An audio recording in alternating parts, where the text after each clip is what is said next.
presentation of Fox Sports. We are Baltimore. We are Minnesota.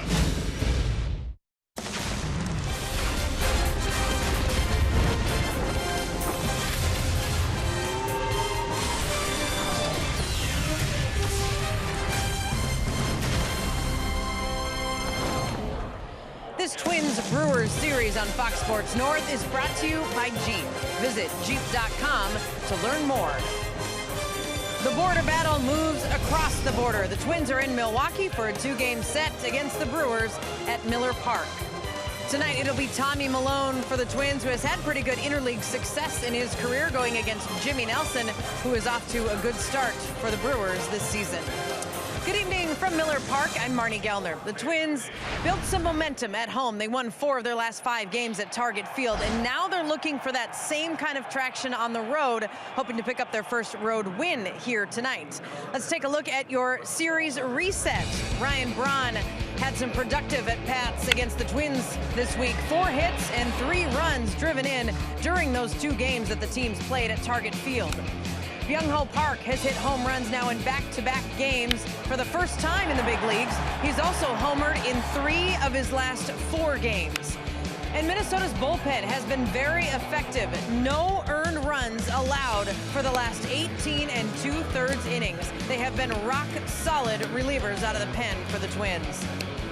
Coming up, how can Tommy Milone keep Ryan Braun under wraps? Dick and Bert look at one of the key matchups of this game coming up.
Save big money at Menards on all your home improvement needs. And by Sanford Orthopedics and Sports Medicine, for the everyday competitor in all of us. 2 border battle games in Minnesota, and now the first of 2 in Milwaukee. Game 3 of this home-and-home series with the Milwaukee Brewers. The starts of Tommy Milone's starts have been very good, and tonight he hopes to extend it through the middle innings and pick up his first win of the year. And we are at Miller Park. Glad you're with us for Twins baseball. Dick and Bert with you for the opening game of this two-game set. And Tommy Milone hoping to continue to pitch well early in the game through the middle innings and get the Twins a win here tonight. Yeah, one thing Tommy Milone's been able to do in his career is pitch good in interleague play. In 12 interleague starts, Tommy Milone 7-1, an ERA just under 4, and a very good opponent's batting average against him. He's got to hit his spots. And you know what?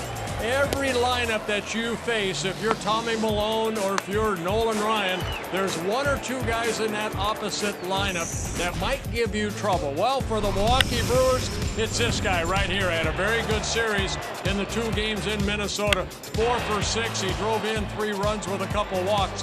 I think Tommy Milone's going to look at this guy. Don't let him hurt me throughout the ball game. Hopefully he'll be able to get him out. Take a look at the scouting report for Ryan Braun. He was, is, and will continue to be the guy in the middle of the Brewer lineup. Yeah, you have to get ahead. You have to show him that you will pitch him inside not only once, sometimes you have to repeat it. Tommy Milone very good at changing speeds. Hopefully one of those off-speed pitches can get him out. Well, the Twins will hope to respond positively after the most disappointing loss of the year yesterday at Target Field. The opener of the road trip coming up.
Two teams split the 2 games in Minnesota. Now Ryan Braun and the Brewers playing back home for the first time in about a week and a half. Paul Molitor back in Milwaukee, but of course he has no links to this ballpark. He was playing over in the parking lot at County Stadium.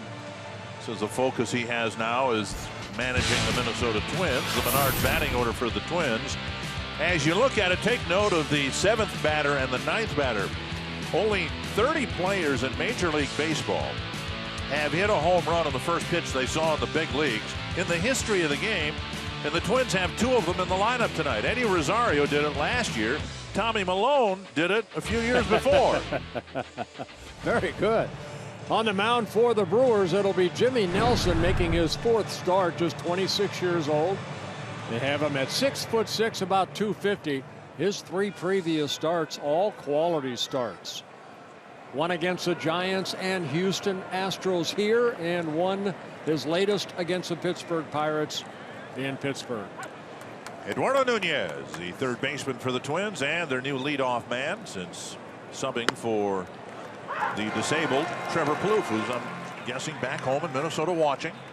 Well, all the Twin batters have not faced Nelson before, but the scouting report basically says good sinking fastball.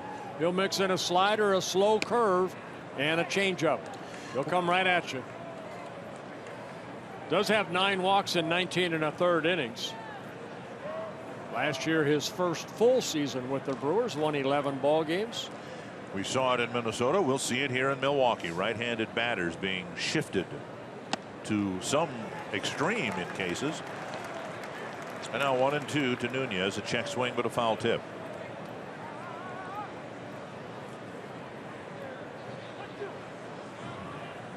Roof is closed here at Miller Park. 56 degrees and a threat of rain outside. Busted bat. Oh. And Nunez going down the line is retired. Carter to the pitcher Nelson. Northland Ford defense for the Milwaukee Brewers. Ryan Braun is in left. Ramon Flores in center field. Domingo Santana in right. Veteran Aaron Hill at third. Jonathan Villar. Yadiel Rivera up the middle. Chris Carter at first. And Jonathan Lucroy behind the plate. And we're talking defense. I think both ball clubs, the Brewers and the Twins, want to tighten up their defense. This is the 15th game for both teams. The Brewers have 13 errors. The Twins have 11. Too many errors. Twins committing a couple of errors in the outfield. One by SANO, one by Buxton yesterday, and it cost them the ball game. Here's Dozier, and that's to the backstop. The first 2 outfield errors on the Twins, but it directly led to the Brewers getting their last 4 runs. Yeah, same umpiring crew that was in Minnesota followed the clubs here to Milwaukee. Sean Barber behind the plate, and the count to Brian Dozier, 1-0.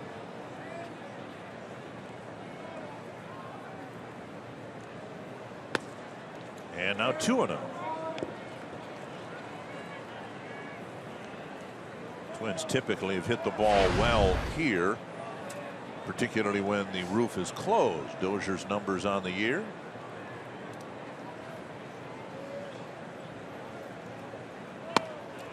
And a called strike over the inside corner. Well, Nelson already working both sides of the plate with that fastball. The 4-seamer away, the 2-seamer in. Nelson in his 4th season with the Brewers, a September call-up in 2013. Hopped up, and Lucroy coming back. Out number 2. And Nelson so far this year, after having a pretty good year last year, 11-game winner, this year he has been their best pitcher. 19 1/3 innings on all 3 previous starts, only allowed 2 earned runs in each start. So off to a very good start is Jimmy Nelson. And off to a good start too, Joe Mauer hitting at .340. 50 at bats for Mauer and only 4 strikeouts. After striking out 112 times last year. And that covers the inside corner, strike 1. And Joe has really enjoyed interleague play. A .326 hitter in 192 interleague games.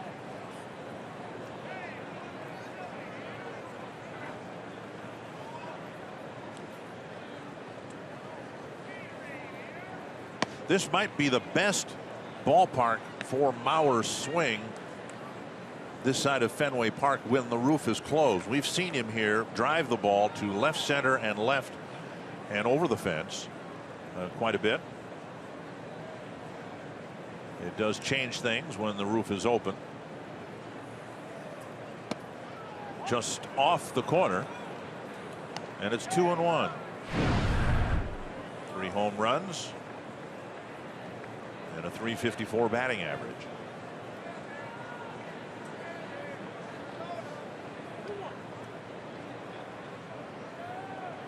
2-1. Driven foul down the left field line. 2-2.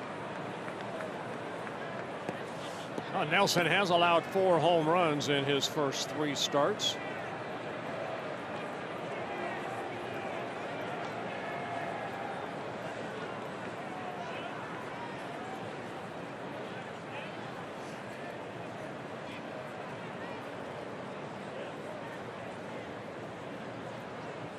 Lucroy sitting inside, and the pitch just missing inside.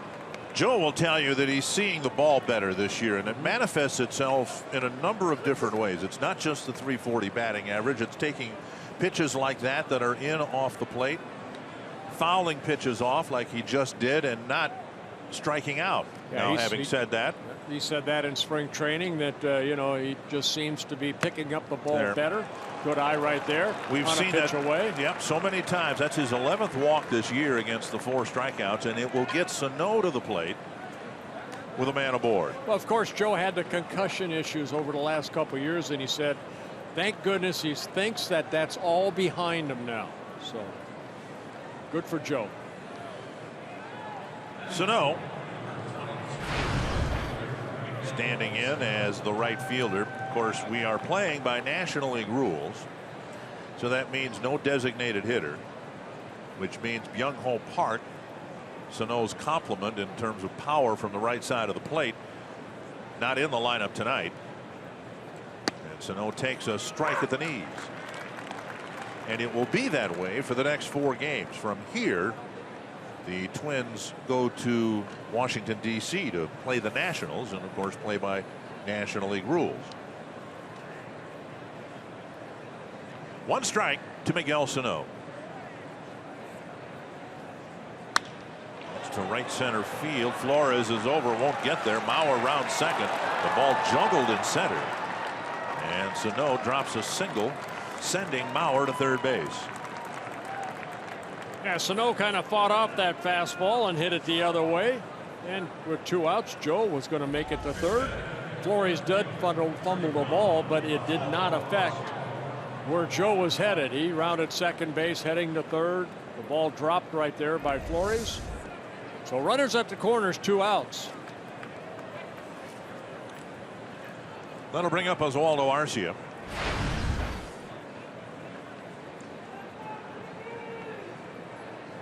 Twins trying to put something together here in the first inning with 2 outs. The walk, the single.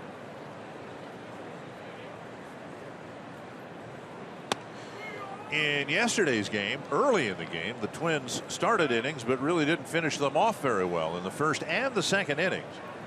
They had the bases loaded, nobody out, and only got single runs in each inning. Here they're with 2 outs putting together a threat. See if Arcia can cap it off. 2-0. Well, it's kind of small numbers, but in 46 career starts, Nelson making his 47th career start, opponents are hitting .248. Left-handed hitters actually hitting .280. Right-handers .221. So he has done a better job against right-handed batters than lefties. Lefties again are hitting .280. Quick trip to the mound by Lucroy.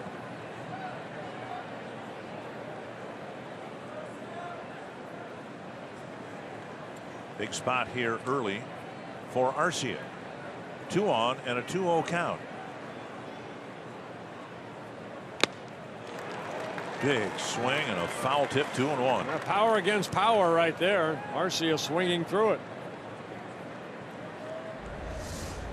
See if he gets a piece of it. He may have nicked it. That'll loosen you up.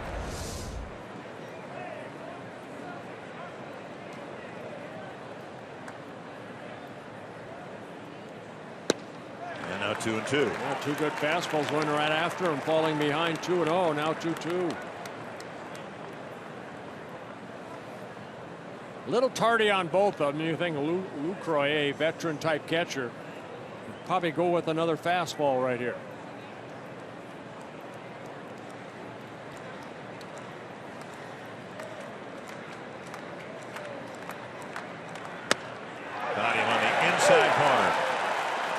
So Nelson leaves 2 aboard. No score after a half inning, and Tommy Milone will take the mound when we come back.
In his first full year managing the Brewers, there aren't many expectations here for the Brewers. They find themselves with a 6-8 mark. And the Menards batting order for the Brewers in the first of this 2-game mini-series. Domingo Santana leading off, then Jonathan Villar, Ryan Braun, Jonathan Lucroy, Chris Carter, Aaron Hill, Yadiel Rivera, Ramon Flores, and then the pitcher Jimmy Nelson. That'll be 29-year-old Tommy Milone on the mound, making his 3rd start. We showed you his numbers in interleague play. Very, very good this year in 2 starts.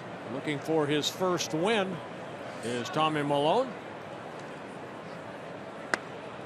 Off the outside corner, 1-1. We mentioned in the outset he has gotten off to great starts in his 2 starts. In his first start of the year, it was 9 up, 9 down. In his second start, he got through 5 innings and faced just 16 men.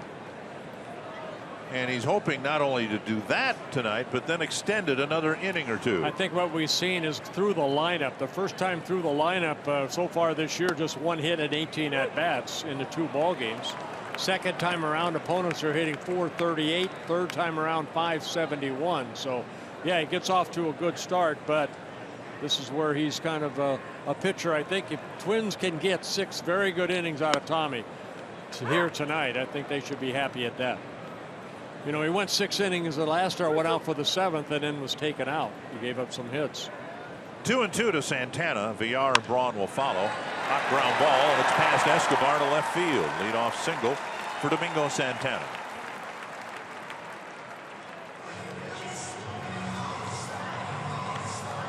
And let's take a look at the Twins out in the field. Oswaldo Arcia in left. Eddie Rosario in center with Buxton on the bench. And Miguel Sano in right. Nunez, Escobar, Dozier, Mauer, the infielders, and Kurt Suzuki back behind the plate.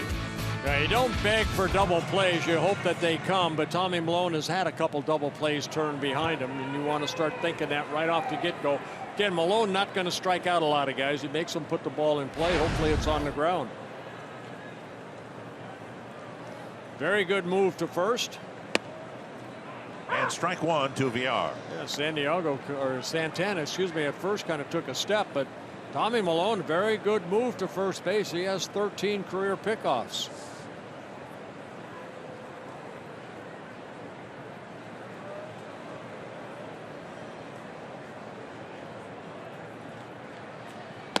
Missing inside, 1-1.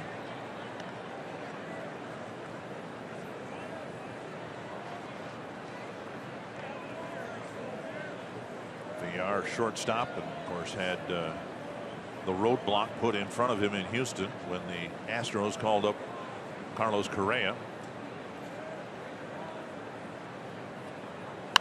Fouled away, 1-2. Yeah, he still had a good opportunity in Houston to play not only short but other positions.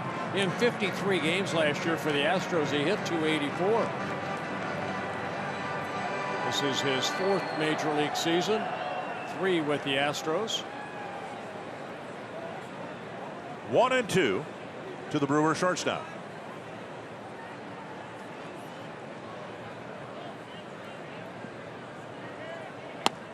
And now 2-2. We spent a good part of the homestand talking about the Twins starting pitching and how solid it was in the first 2 weeks of the season, and then the last 2 starts of the homestand weren't that solid. Yeah, Hughes and Santana, I talked to both of them. They just didn't feel like they had it. They struggled. Now a full count. And you're going to have that. What you hope is that it doesn't happen in succession. Right. Hughes ended up getting the win. Even though he went 6 innings, he got the complete game. Twins scored 7 runs for him. And then yesterday, Santana struggled through 5 innings. And a foul tip caught by Suzuki. And interesting, on 3-2, you talked about Malone's move. A really fast runner. Santana never even budged from first base. Yeah, it looked like a changeup right there that VR just swung through. Well, here's Ryan Braun. Remember the scouting reporter in our open for Tommy Milone. First of all, get ahead. Whatever he feels working, the change up, the fastball, the breaking ball. But you have to show him somewhere in that at bat or a future at bat. You got to pitch him inside, and you have to repeat inside, and then hopefully he'll chase some maybe breaking balls or that good change up that Tommy has.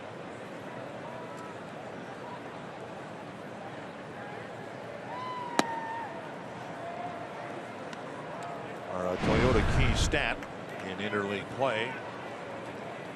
And Braun's been a run producer throughout his career, particularly against the Blue Jays and the Twins. 1-0. And you're looking at a guy coming in his 10th season with the Brewers, a .304 career hitter, a lot of home runs, 255 coming into the year. There, telling you, Tommy has an outstanding move, and that's why on that 3-2 pitch, Santana didn't attempt to go to second. A better throw may have picked him off. Well, left-handers have a, see how they hold right there like Tommy Milone? Lefties can do that. They can hesitate just for a split second. And as a runner, you don't know which way to go. And the Twins are looking at this to see whether it's worth challenging. And they say no. In that case, Santana didn't look like he was going anyplace, and he still nearly got picked off. Now, as he leads off, I've just been watching him the last couple of games. He's got his hands on his knees. That tells me he's not going anyplace. That's not the position you want to be in if you're thinking of stealing second, is it? Never having good speed, I don't know. You didn't steal any bases? No. I do have a couple at home. Is that considered stealing? If you took them from the ballpark, yeah, then they are stolen bases. And I have 2 stolen bases then. 2-0 to Ryan Braun. Not where you want to be in the at bat with Braun. Again, Tommy, he has a lot of confidence in his off-speed pitches.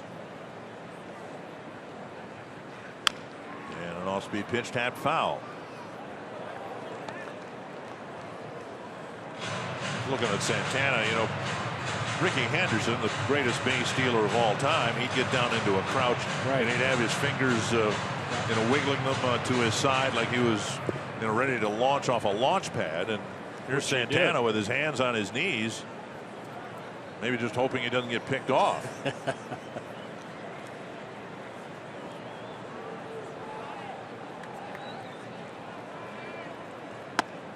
It's over the inside corner, 2-2, and as Milone was delivering the ball to the plate, Santana was leaning back to the first base bag. Yeah, it looked like Ryan Braun didn't like that last strike on the inner part of the plate. Kind of questioned home plate umpire Sean Baker, or Barber, excuse me. Baker's at Barber. first. Yep. 2-2 to Braun. Suzuki sitting away. And a double hit. Might have been put in play if the ball coming out of the dirt hadn't made contact with Braun's bat again. But once it made contact the second time, it's a dead ball. It's kind of why you have to pitch him in, because you know, I said on our conference call, it looks like that bat that Braun has is about 5 feet long. It just maybe the way he handles it, but he really does a good job of handling the outer half of the plate. He's still very quick inside, but that bat just looks like it's 5. Look at how high that baby is. It's like he could reach the left-handed hitter. Picked off. Yep. Catch him, catch him, catch him. He does. That's out number 2. So 2 away. You could tell that Santana did not have a good read against Tommy Milone. Right there, he was going to go on first movement and to throw to first, and then Brian Dozier running down Santana for the second out. So Milone picks up his 14th career pickoff. Significantly, base is empty now for Braun. And Suzuki.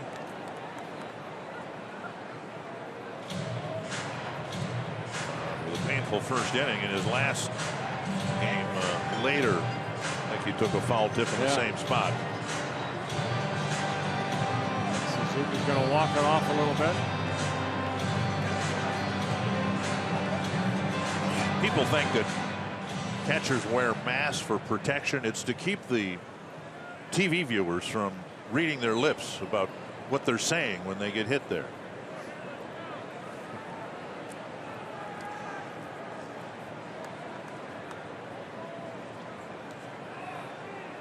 Two and two to Braun.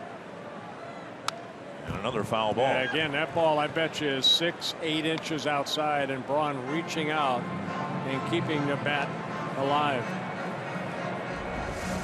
Milone off. Yeah, that ball's way outside.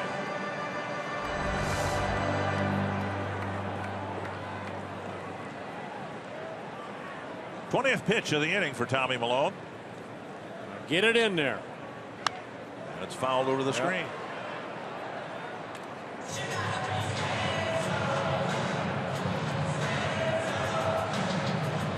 Now this is where I'm talking about repeating sometimes, because you know everything was away, and he came in. Braun fouled it off. Now go back in there again, because I know Braun's leaning out over the plate. On the ground through the hole. Second hit of the inning. They waited back nicely on that breaking ball. Let's do a little pitch by pitch to Ryan Braun from Tommy Milone. Fell behind an account, tried to fastball down, missed with a fastball away, and then took something off. Braun fouled it off, went inside for the strike, and then reaching out. Braun just keeping the bat going, because look at his extension right there. And that ball didn't get in far enough. A breaking ball hits it into left field.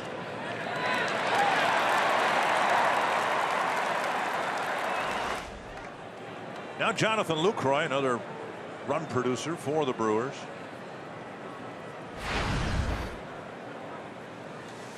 Now Lucroy got 3 hits in the first 2 games in Minnesota. All 3 were doubles. High fly to deep center. Going back is Rosario. Still going back. Right in front of the 400-foot mark. The final out of the first inning.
Man can play some baseball. Over 3,300 hits. A couple of milestone moments elsewhere, winning a World Series and a World Series MVP with the Blue Jays and his 3,000th hit with the Twins. Having his number retired here with the Brewers. Eduardo Escobar will lead things off in the second. Well deserved. Escobar, Rosario, and Suzuki, and then the fourth man to bat will be Tommy Milone. Cracked foul.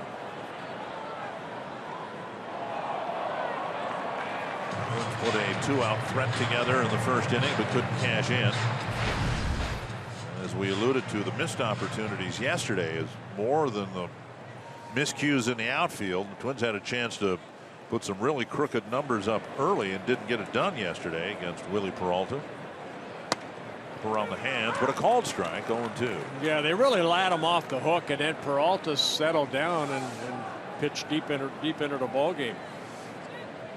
Well, Peralta went 5+ innings. I guess that's over half the ball game. Sometimes.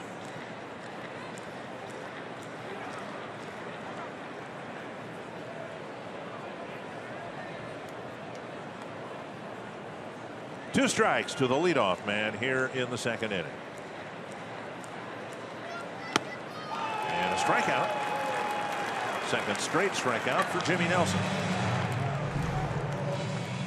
Look at his numbers just with the Brewers, and of course playing alongside him, just predating him by what, a year. Robin Yount, and Yount got all his hits, and his entire career was spent here in Milwaukee. Yeah, great 1-2 combination. Molitor and Yount. There's his retired number. Up there with Robin Yount, Bob Uecker, Hank Aaron, Raleigh Fingers, Bill Sagi. And of course Jackie Robinson, number retired at 42. One strike to Eddie Rosario. Hit a pinch hit home run that tied the ball game up yesterday. And we remember last year when Rosario hit the first pitch he saw in the big leagues for a home run. Swinging a foul, 0-2.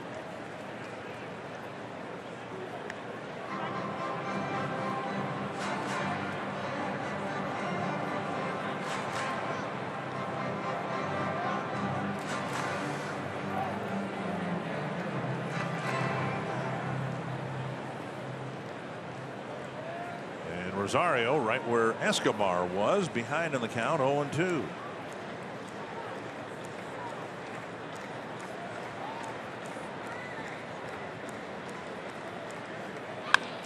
Popped up left side, easy play for VR, and he makes the catch, out number 2. Join us Saturday, April 30th, as the Twins take on the Tigers. The first 10,000 fans get a Twins fur bomber hat presented by Red Baron Pizza. Go to twinsbaseball.com/tickets. Get your tickets for a Twins bomber hat and your ticket to summer. Felt like summer for a good part of the homestand. A little bit more spring-like here. And as we said, they're expecting some rain later on tonight. A 12:40 game tomorrow. And the Twins go to D.C. to take on the Nationals for a night game, a day game, and a day game. Kurt Suzuki takes strike 1.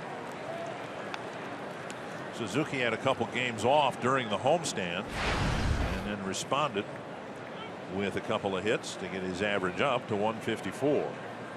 Yeah, Nelson attacking the strike zone, 28 pitches, 19 over the plate. 1-1. 4 hits, 26 at bats, but 3 of the 4 hits have been extra base hits for Suzuki. A couple of doubles and a triple.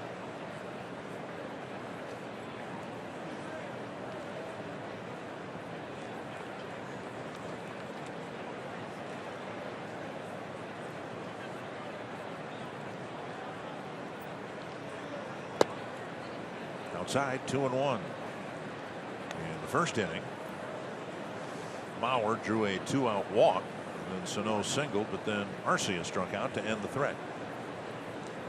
Here, whether the Twins score in the second inning or not. It would be nice for Suzuki to get on base just to get the pitcher up this inning instead of leading off the next. And now 3-1.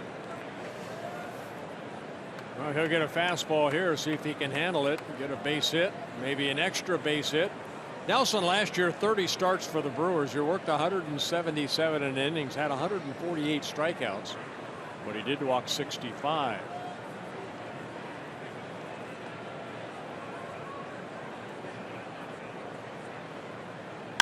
Driven to deep left field.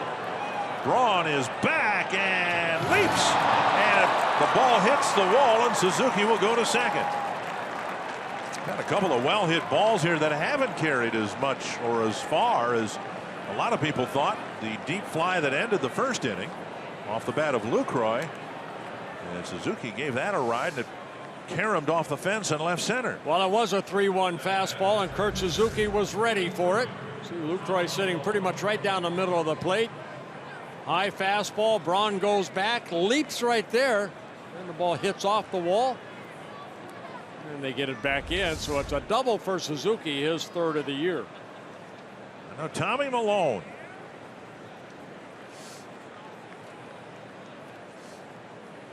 Malone called up in September of 2011.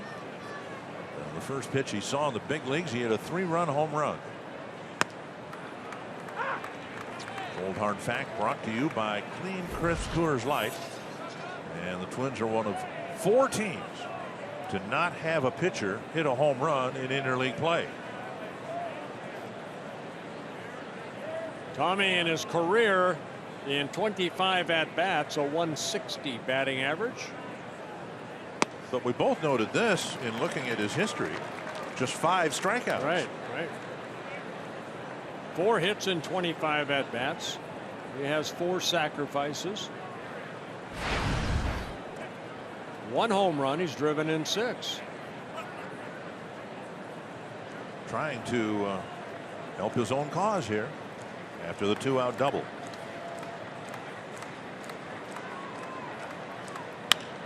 It's a ground ball. Great stop in the hole, and Malone will beat it out.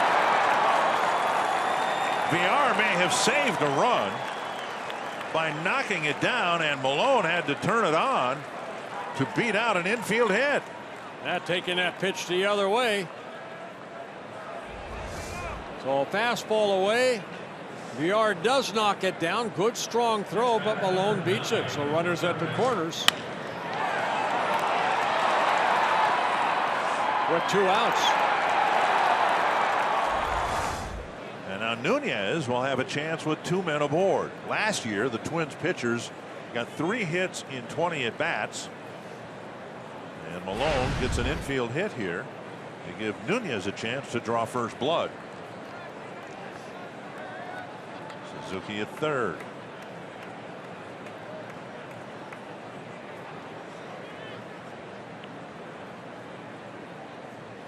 Chop to the right side, and he beat the shift. Boy, is that wonderful to see. Nunez tried to do nothing more than what he ended up doing, putting it on the ground on the right side. Good piece of hitting right there by Nunez. He picks up his 4th RBI of the year. It's a breaking ball. Watches. He just waited back nicely, pushed it towards second base where there's nobody there because of the shift, and Suzuki scores the first run of the ball game. The hole made even larger because the first baseman Carter was holding Malone at first. But what a great job of hitting by Nunez to put the Twins up 1-0, and now here's Dozier. 3 straight 2-out hits. And strike 1.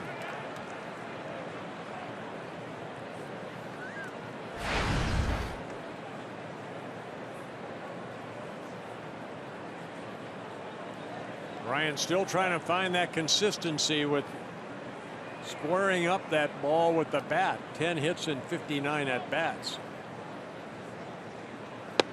Down and away, 1-1.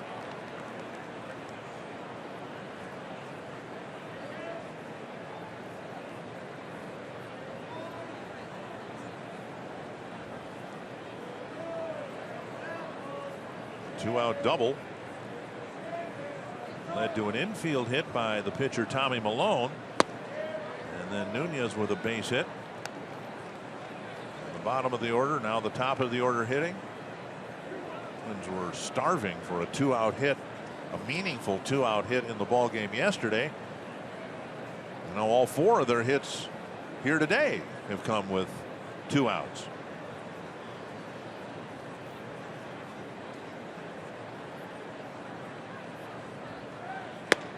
And off the plate, 3-1, Mauer on deck.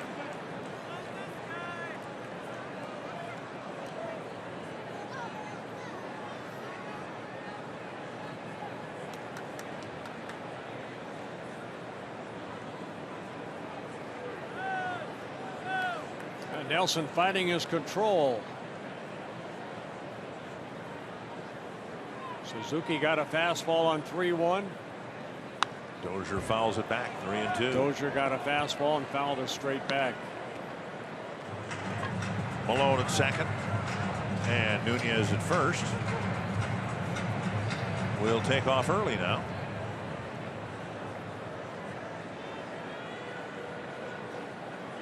Malone kind of looked at Nunez at first. He said, "Don't run up my back."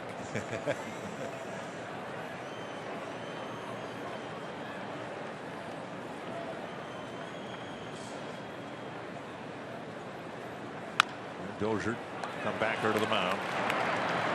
Oh, And a high throw, and Dozier's still out at first. Brian didn't run all the way down, and had he done that, he would have taken advantage of a poor throw by Nelson. you got to hustle down that line, Brian Dozier. You can see him slow up right there.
Nothing as we start the bottom of the second inning at Miller Park. I'm Marnie Gellner. Eddie Rosario is the starting center fielder for the Twins tonight, and he can play all 3 outfield positions, but he said he's always conscious of the adjustment he has to make when he is in center. He said, the difference is that I'm trying to help left field and right field more. I have to be in that kind of mindset, be it like a captain out there and take charge. He said it is an adjustment, but it's much more a mental adjustment than a physical adjustment. Dick and Bert Rosario said he's totally comfortable in that role. It's just that he is always conscious of that role. Yeah, Butch Davis right there moving the outfielders. 1 strike to Carter, and just missing 1-1. It'll be Carter, Hill, and Rivera.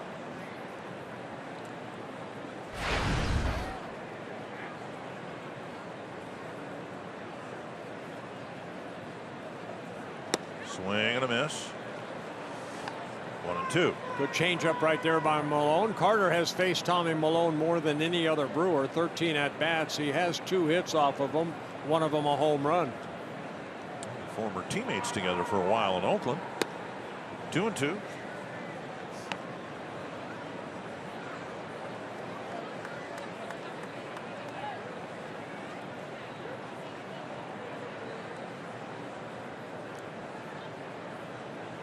Slow breaking ball, and it's skied to center field. One down. That'll bring up Aaron Hill. Fox Sports Supports is proud to team up with Surfrider Foundation in celebration of this month's Every Day is Earth Day initiative. By making simple changes in our daily lives, we can make a big impact on our environment. Go to foxsportsupports.com. Learn more about what you can do to be a part of the solution. Here's Aaron Hill, off to a slow start.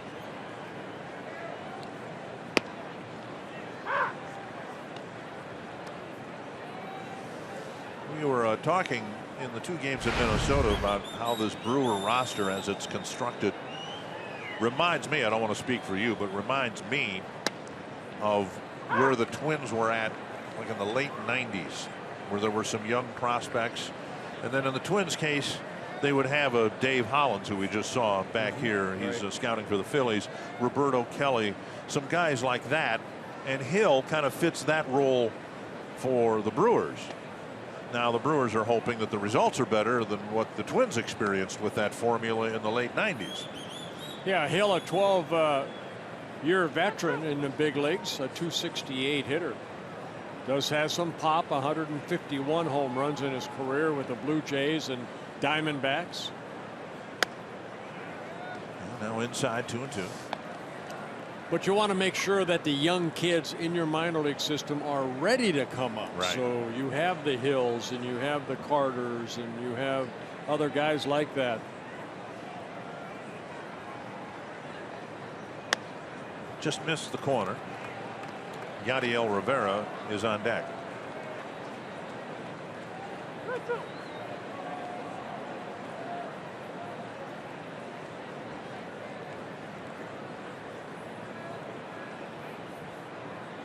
That's hit hard to center. Rosario going back, still going back, and makes the catch, running on the warning track.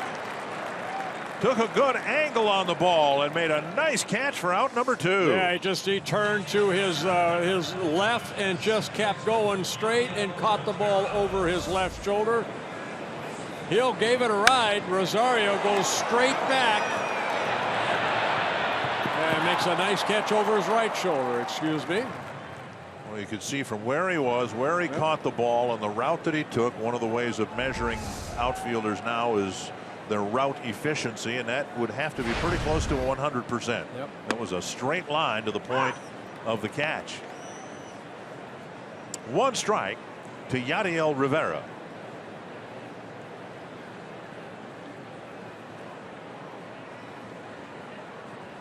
Swing and a miss. 0-2. Well, Malone keeping Rosario busy. 3 straight putouts in center and a couple of pretty well hit balls to the deepest part of the park.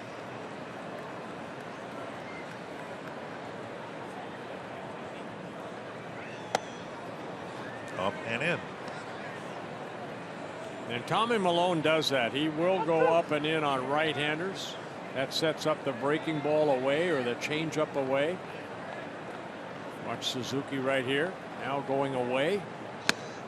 And a good inning for Malone. 3 up, 3 down. Second strikeout of the game. And a 1-0 Twins lead with Joe Mauer leading off the 3rd.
Fox Sports North is presented by Northland Ford. Visit northlandford.com and your local Northland Ford dealer today. And by Grand Casino. The best stories start here. 1-0 Twins. Joe Mauer will lead off the third inning. Twins strung together 3 straight hits to score a run in the second. Mauer walked in the first, then SANO and Arcia.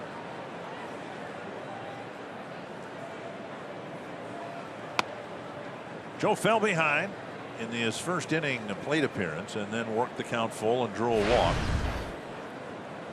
And what we have seen so far is the Joe Mauer, the type of approach and success that he used to win 3 batting championships. A night and day difference over what we've seen the last couple of years.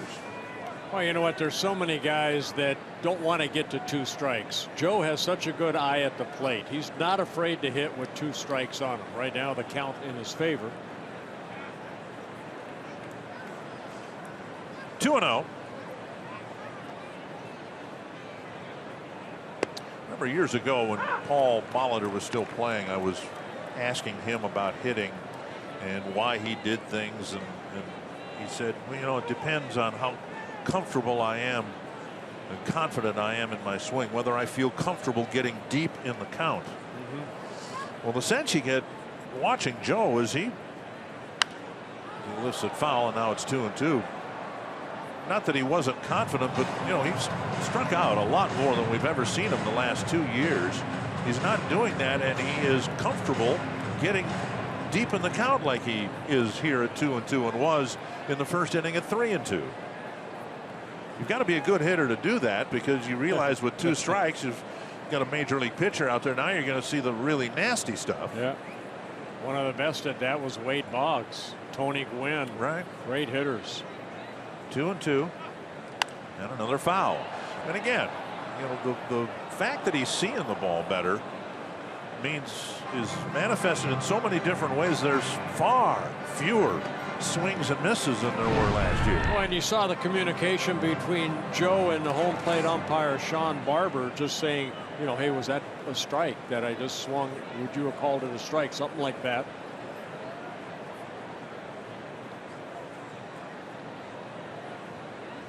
Another 2-2.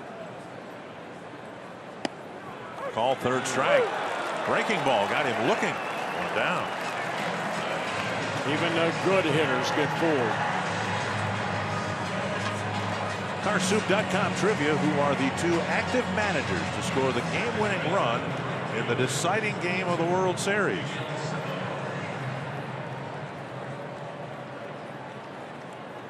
That is a chocolate chip cookie right there. We thank the truck for that. Here is Miguel Sano, dumped a single into center.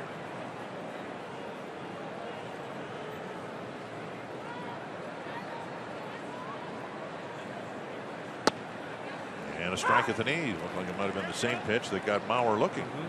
Yeah, quick slider.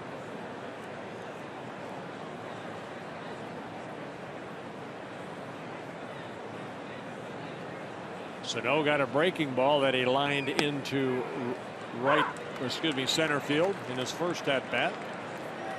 Couple sliders now, gets ahead in the count. Is Nelson to Sano. Nelson with 3 strikeouts. He's walked 1. Ooh, I don't think Nelson wanted to pitch it up there. Sano had a big swing at it and fouled it back. After 2 breaking ball sliders, he went with a fastball.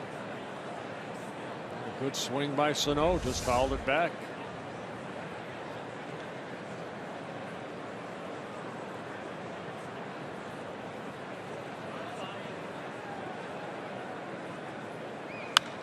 Popped up right center field.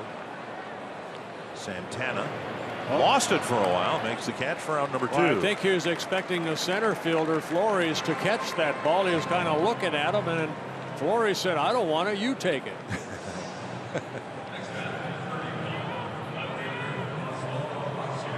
Two down, and that'll bring up Oswaldo Arcia.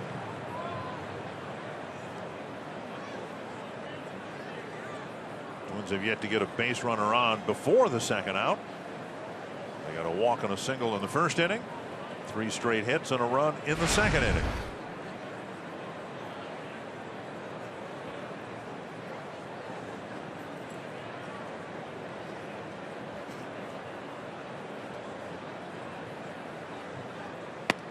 Outside, ball 1. Arcia called out on strikes, his first time up.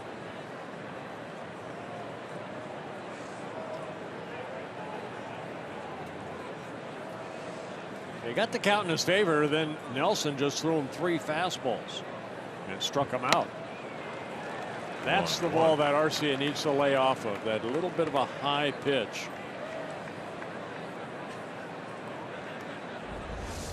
The location of this pitch.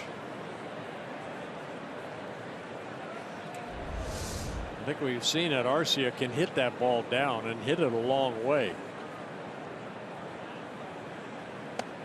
There's another high fastball. I'm sure for a hitter, and believe me, I have no idea, but when you have that ball looking at you about letter high, you see the whole ball. It looks very tempting to swing at. Another fastball. Higher. Yep. And Arcia chases 3 of them out of the strike zone. And Nelson has a 1-2-3 third inning.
Presented by T-Mobile. Get Major League coverage. T-Mobile has doubled its 4G LTE in the last year. With Marty Gelder, Bert Blyleven, Dick Bramer here at Miller Park. And Tommy Milone not only has a 1-0 lead, he has a 1-0 lead because he got a base hit in the middle of a 2-out rally. Yeah, an infield hit at that, and he beat it out. Whew. Breaking ball is over for strike 1 to the 8th place hitter Ramon Flores. Then the pitcher Jimmy Nelson. Yeah, Tommy doing a good job getting strike 1, 7 of 8 first pitch strikes. The batters he's faced. And on the outside corner.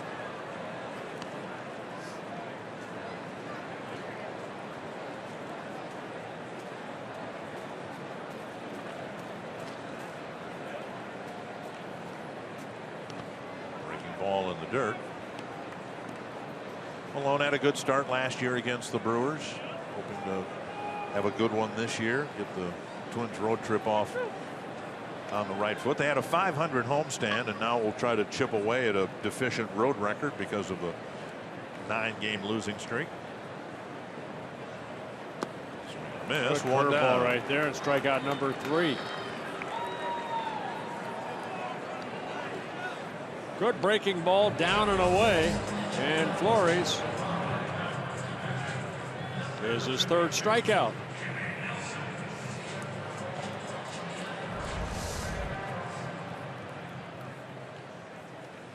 And now the pitcher, Jimmy Nelson, in his career 7 hits, 62 at bats. Yeah, this year 1 for 7. He does have a couple sacrifices.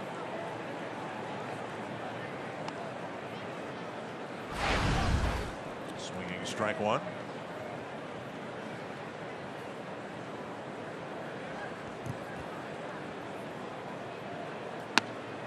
And now strike 2. Paul Molitor discussing his starting pitchers and how what their approach was hitting the baseball, and I think he hit it in a nutshell. Got some guys that are just swinging hard in case they hit it, and other guys that are trying to put the ball in play. Now, what of those two? I wasn't either one of those. If you had to pick one. I was swinging hard. Okay, in case you hit it. In case I hit it. And that surprised the heck out of me when I did hit it. Right. So what you're saying is you got, what, a couple doubles, right? Oh, I have more than a couple. But they could have been triples if you hadn't, in amazement, stood there in the batter's box watching the ball fly. No. No. There's a call, third strike. Nelson's gone. 3 straight strikeouts for Malone. The Twins Flex Plan gives you the flexibility to choose your games and your number of seats. Choose in advance or even the day of the game. The plan, Flex Plan. Go to twinsbaseball.com/flex or call 800-33-TWINS to learn more. Domingo Santana singled to left and was caught stealing later in the inning. Yeah, this is Tommy Malone's 3rd career start against the Milwaukee Brewers. All of them have been here at Miller Park. His first one came with the Oakland A's. He won that ball game 10-2. Gave up 2 runs in 7 innings. Chopped up the line, foul, 2 strikes. And his last one came last year here in June, where he pitched 6 shutout innings. Twins look like they're going to win the ball game. Bullpen faltered, and the Twins lost 5-3. But in interleague play, 7-1, 4.04 ERA in 12 interleague starts. So he's had good success. Another good start to his start, getting through 3 innings, facing just 10 men, and in the 3rd, striking out the side.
Twins baseball on Fox Sports North is presented by CenturyLink. Switch to CenturyLink Prism TV for an advanced TV experience. Learn more at cprismtv.com. Good start for Tommy Milone, facing 10 men through 3 innings. He's got a 1-0 lead. The Twins will try to add to it in the top of the 4th. Yeah, both starters picking up some strikeouts. Jimmy Nelson with 4 strikeouts. Tommy Milone with 5. First 3 innings for each of them. Escobar, Rosario, and Suzuki to hit here in the 4th. Well, the Brewers will go into a pull shift. And of all the hitters in the lineup, with the exception maybe of Kurt Suzuki, well, now they're altering the shift just a little bit with VR staying a little bit closer to home. I was going to say, of all the hitters in the Twins starting lineup, Escobar would be the least likely a guy that I would shift against, because we've seen him use the whole infield to put the ball in play on the ground to both sides. Yeah, you pitch him enough outside, he'll just line that ball through the infield on the third base side, shortstop side. 1-0. And now a strike.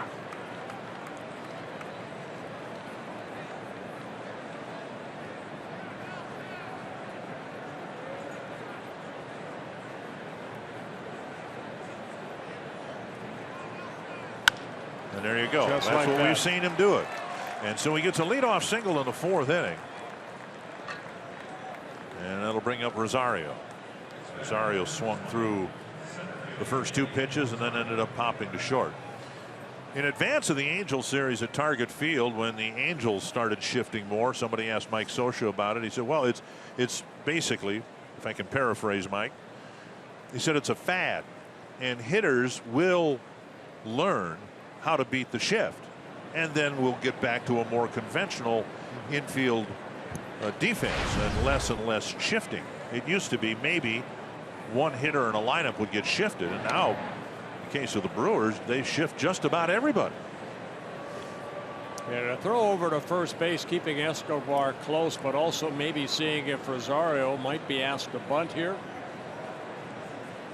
Well, the third baseman Hill is in on the grass.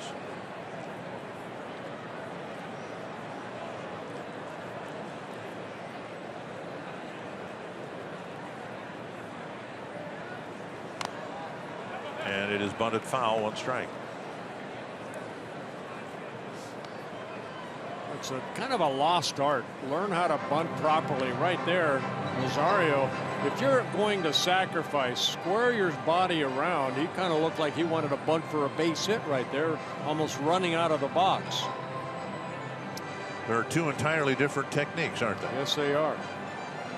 That's one thing. Even though I was not a good hitter, I took a lot of pride in bunting, and you have to square around and lay it down. It's a sacrifice. You're sacrificing yourself to advance the runner to second base. You talk about it regarding pitches, but it's true in bunting too. The key is location, location, location. In a sacrifice situation, you shouldn't need the element of surprise. My goodness, the third baseman was already in on the grass. So square and get that extra split second to locate where you're going to drop the ball down on the ground. Popped up. And the shortstop VR. One of the frustrating things about the game yesterday, there were a lot of really poor at bats. A lot of focus was made on the SANO error and right and all that, but particularly early, there were just some really awful at bats, and we've seen some more of that here tonight. Second time Rosario got underneath a pitch and popped it up to the shortstop. Suzuki with another extra base hit, cracked a double off the fence in left center his first time up. It came with 2 outs, and then both Milone and Nunez delivered singles, and the Twins had their run. Escobar's single leading off the inning the first time. The Twins have had a base runner with less than 2 out. Double play grounder. And that takes care of that. Tommy Milone will lead off the 5th, hopefully still leading 1-0.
mean, I've known Paul since I was a kid. I mean, I used to go to his house when I was, you know, he was playing, and my dad worked for the Brewers, and our families were actually pretty close. So I spent a lot of time with him, and it's you know, it's kind of a cool weekend for me just to know that he's in the other dugout.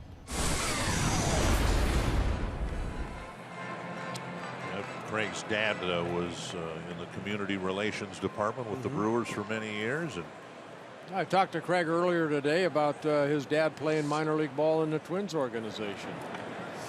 So, yeah, he's just a nice man. One of those guys, I think he'd be the first to tell you, that got the absolute most out of his athletic and baseball ability and lasted a long time. Well, he always had that Reggie Smith type stance too, or you know, that bat was way above his head. 1-1 when he approached the batter's box. 1-1 to VR. Braun and Lucroy will follow. Just missed. 2-1. Yeah, these are the innings 4, 5, and 6 that Tommy Milone's got to really fight through and continue to make the pitches he has in the first 3 innings. Swing and a miss. Good change up there. VR lunging after an off-speed pitch. It's the third start that Tommy Milone has put zeros on the board the first 3 innings. So doing a good job getting ahead in the count. Fouled away into the seats.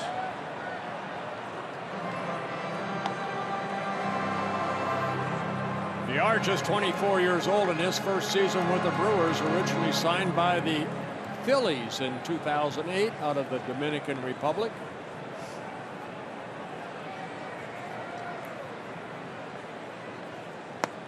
And now a full count. Don't want to be walking people in front of Ryan Braun. In fact, when Braun hit in the first inning, he was in the batter's box, and Milone picked off the one runner that was on base.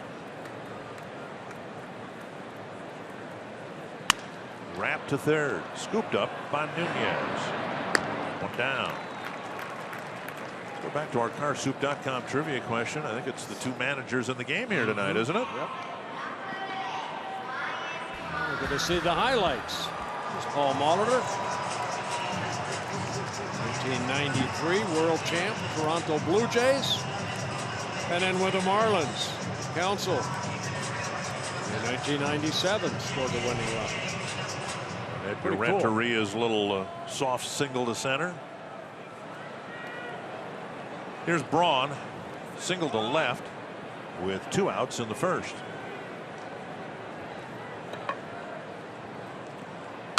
Fouled away. You talked about the illusion. Braun swinging a bigger bat. Carl Yastrzemski used to do that from the left side. He used to hold the bat high and pointing straight up. Yeah, everybody has a starting point. And for Braun, it's get the bat pretty much straight up. But then once that ball comes home, good pitch right there, just missing inside. He'll drop that bat into his hit zone, swing zone.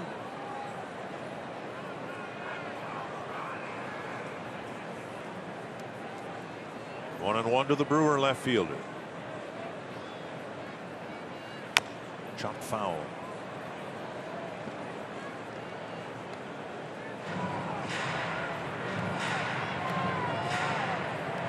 Now ahead in the count, 1 ball, 2 strikes. You can go back fastball hard in, be off the plate, inside, or you could throw that little changeup away. But again, we saw in that first at bat that little off speed pitch, even off the plate. Braun can go out and foul it off. Fastball down and in.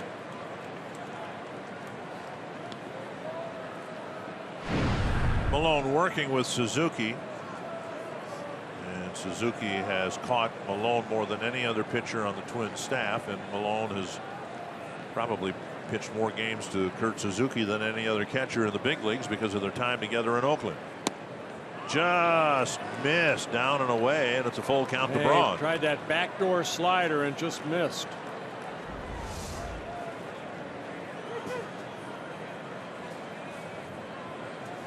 Maybe a bit low. Why? Not by much.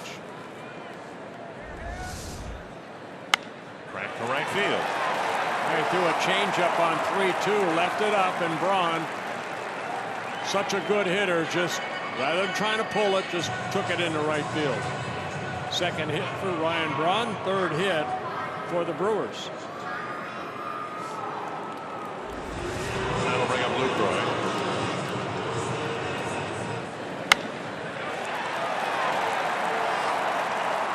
That's how you hit 300 right there. Lucroy with a deep fly to center field in the first inning. He jumped on the first pitch from Malone.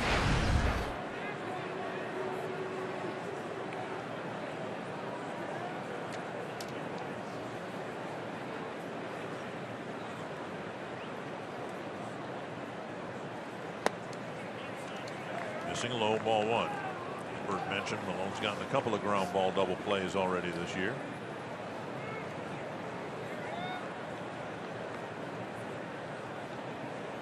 Brewers have hit into an average of 1 per game.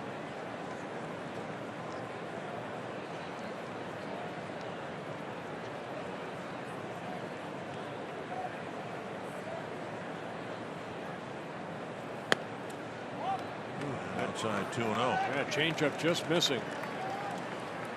Twins have only grounded into 5 double plays, but that's kind of a misleading stat because I don't think they got a guy on base in the first 9 games, did they?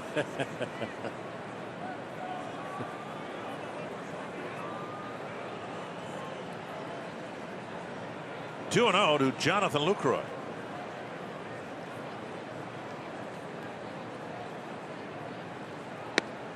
And wide of the plate again.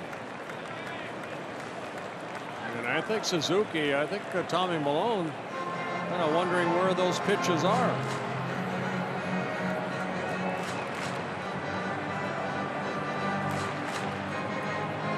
Sean Barber, the home plate umpire.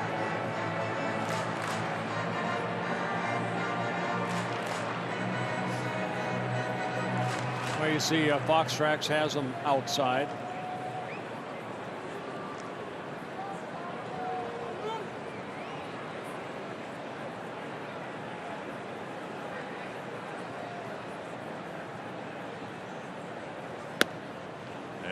In the strike zone.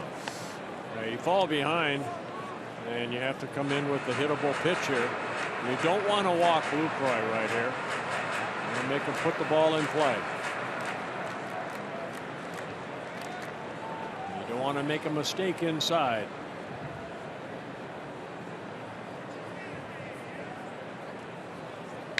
Tapped foul. He's worked it back to 3-2. Yep. Good pitch down right there. Lucroy fouled it off. With Malone's pickoff move. He's already picked off one guy here today. Braun can steal occasionally. We'll see if he takes off here. Yeah, he might take off, but it would be a late takeoff, which would help the middle infielders. Maybe complete a double play if he could get a ground ball right here. 3-2.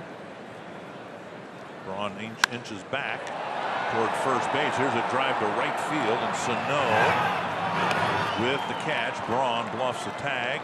Look at that throw. Wow. He's got a cannon. You see that, and you can understand why the Twins looked at SANO as an outfielder. And tremendous throwing of the very arm that served him well at third base, serves him well in right field. Well, look at that flat-footed. You know, he'll learn to get behind that ball a little bit better. Than he had plenty of time, but he kind of caught that flat-footed and still threw a P to second base. There's Chris Carter.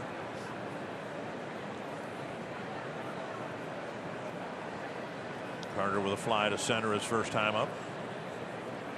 Malone got him on a breaking ball on the outer edge of the plate. Up and away, ball one.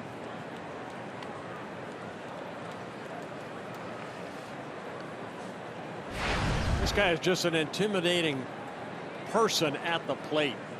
Pretty nice around the batting cage, though. Very, very gentleman. Yep. He is a very, very nice guy. They say he's very quiet. He's a big man.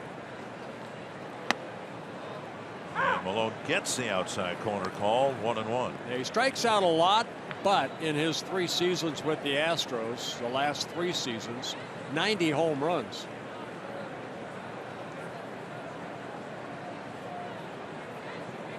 Has hit 3 already for the Brewers.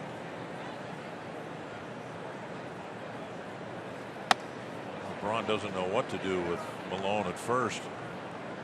He hasn't thrown over there, but every time Malone delivers toward home plate, Braun his weight is shifting back toward first base. Well, that little hesitation that left-handers can kind of give that base runner when they pick that right leg up.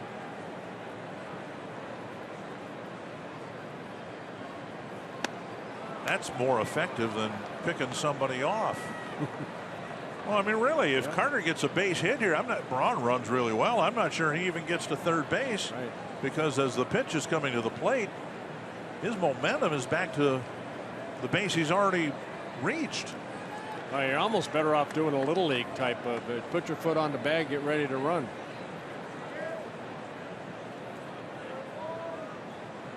Isn't that something? Yeah, you're right. It'd be better to start with a 3-foot lead and work your way the other way. Full count. See if he's taking off here. Mauer's still going to hold him.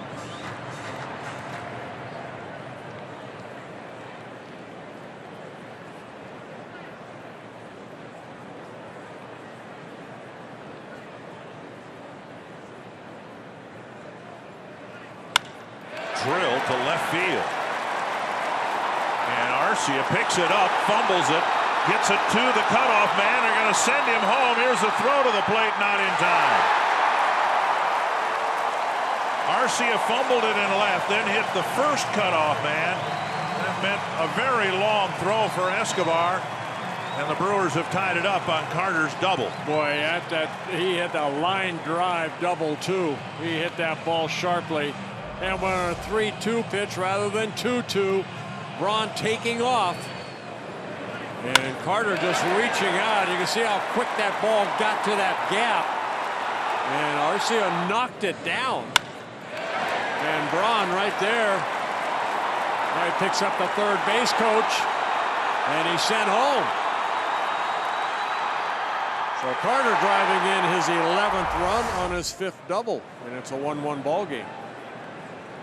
Won't know, of course, but just wonder if Arcia had fielded the ball cleanly, whether Braun would have tried. I thought he did a good job getting over that. That ball had some sting on it. It would have maybe put a dent in the wall on the ground. Here's Hill taking strike 1. I thought Arcia did a good job of that, just getting to it and knocking it down. Twins got their run with a 2-out hit, and now the Brewers get one here on the 4th.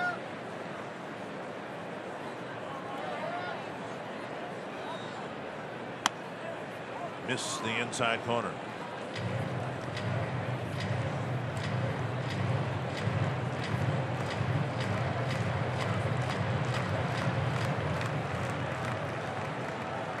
And that's why it's important, you know, on that 2-2 pitch, you want something to happen, because you go 3-2, all of a sudden Braun takes off with 2 strikes or 2 outs, and he ends up scoring.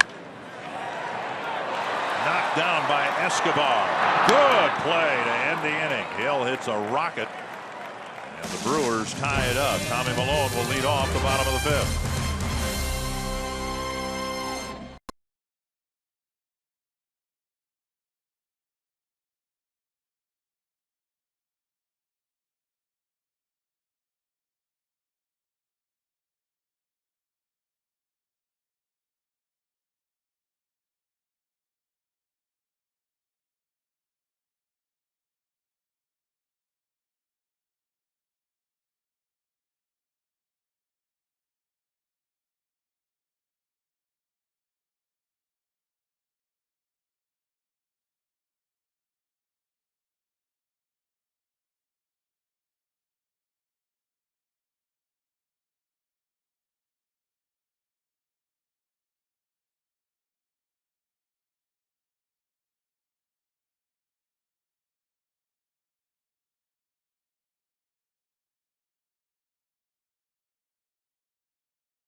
Baseball in this city is important to me. I feel a responsibility for it. Being connected to the Twins organization as a player, as a coach, and now having an opportunity to manage is pretty special for me. Hometown boys managing the hometown teams. And we're tied at 1 going to the 5th. Tommy Milone will lead things off. He slashed a single to the left side of the infield, stopped by Villar, and then he beat the throw from the shortstop to extend the inning, and then Nunez drove in the run with an opposite field single of his own. Ball 1. You know what you just said, 2 hometown boys, you know, coaching or managing for their home team. It doesn't happen too often, you know. No. Paul Molitor, of course, born in St. Paul, and Greg Counsell, born here in Wisconsin. 1-0 to Milone. Scalded to center, and Tommy Milone's 2 for 2. The ball sounds nice coming off his bat. Yeah, good swing right there by Milone. Might have found a new pinch hitter. Now fastball right there. Good swing right back up the middle. Twins get their 6th hit of the ball game. Malone's 2nd.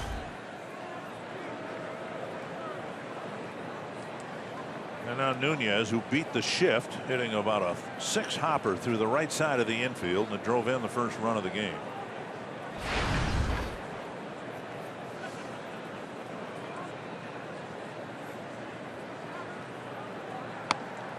On the outside corner, strike 1. Nunez has maintained tonight his .500 batting average.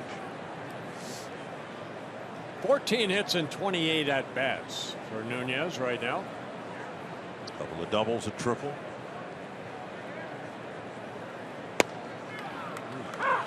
Strike 2. Yeah, 2 good pitches down and away.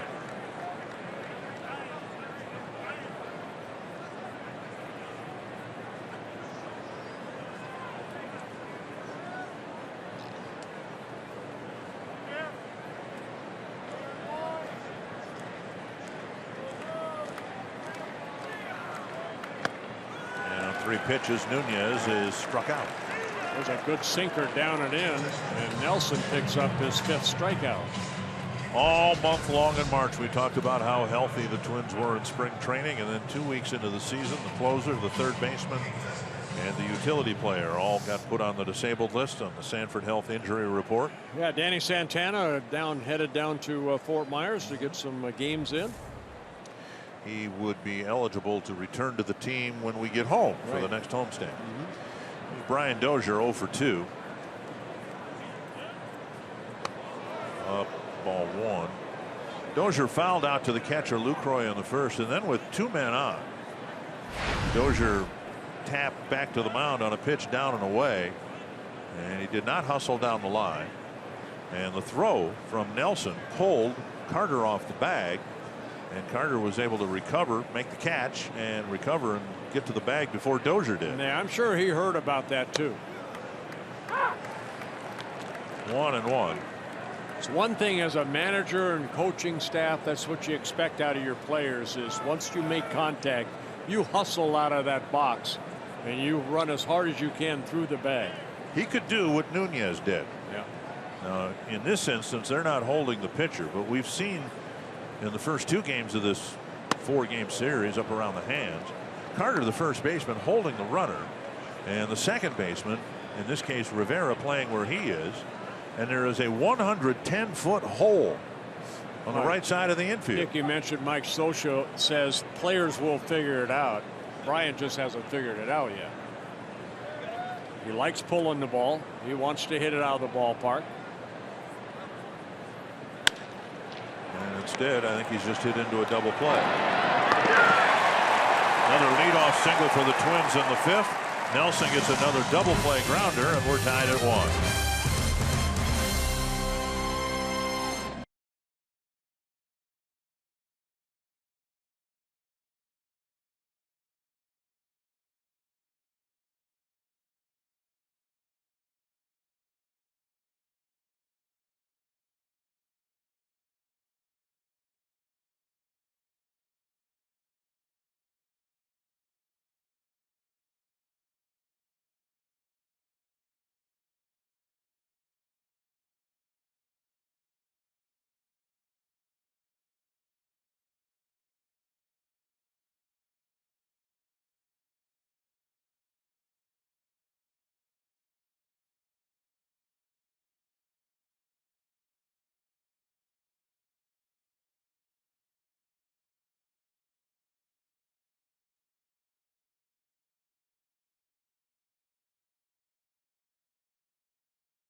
Obviously, fans of the game have seen Tommy Milone go 2 for 2. A couple of singles.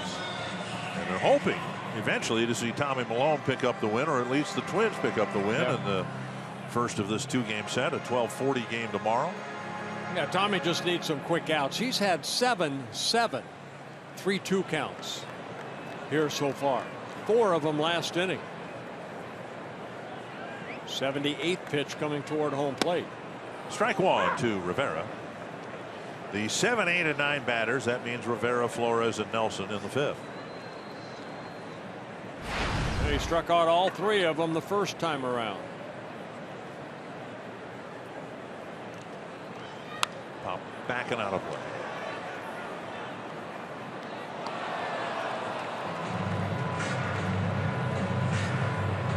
Rivera, just 23 years old, from Puerto Rico, signed by the Brewers in 2010.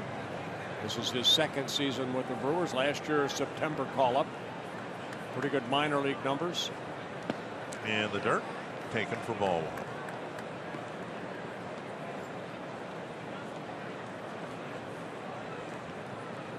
1. .80 pitches, 49 strikes.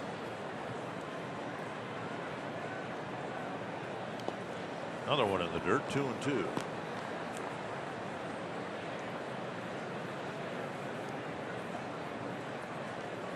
Too many deep counts.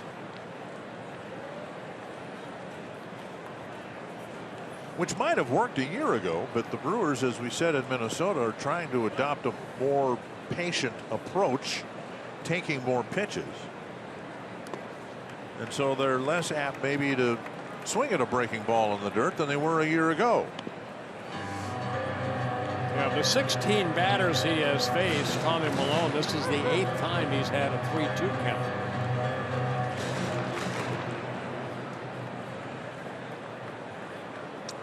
Three and 2 to the leadoff man here in the 5th.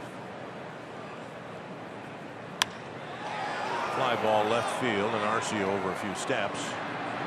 1 down. While Major League Baseball's global reach seems to be greater than ever, for now, Cuba remains one country that's outside its reach. Watch our special documentary, Cuba, Baseball's Final Frontier, airing Monday, April 25th, following our Twins Live postgame show on Fox Sports North. We had talked about it a little bit the other day, how in the very near future, the Twins could have position player starters from Venezuela, the Dominican Republic, Puerto Rico, Korea, Germany, and maybe the United States. Think Joe will still be here? but none from Cuba. I mean, the Twins haven't had. They were the Senators and the Twins were kind of the big pipeline. Here's a ball hopped over Mauer's glove and then under Dozier's glove for a base hit for Ramon Flores. Well, the Twins had kind of a pipeline out of Cuba. They really haven't had a Cuban player in a long time. Well, the hanging breaking ball right there. Flores getting out front and finding that hole between Mauer and Dozier in the right field. Now Nelson will be up. I'm sure he's going to be asked to bunt here. He does have 2 sacrifices on the season. And 6 so far in his young career.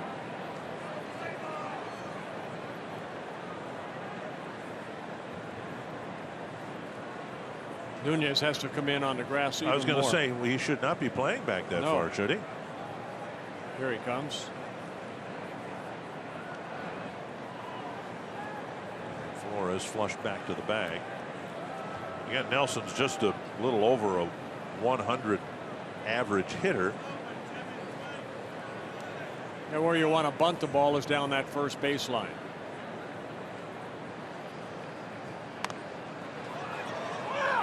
Foul ball. Suzuki with the pickup and tag. Only because Nunez is going to come charging in. Mauer has to. He's going to be a little late. And Tommy Malone's job is to cover the line. And as a left-handed thrower, of course, again, a sacrifice. You turn your body toward the chest, toward the pitcher, as you square around and lay it down softly. 1 strike to Nelson. Get the barrel of the bat out.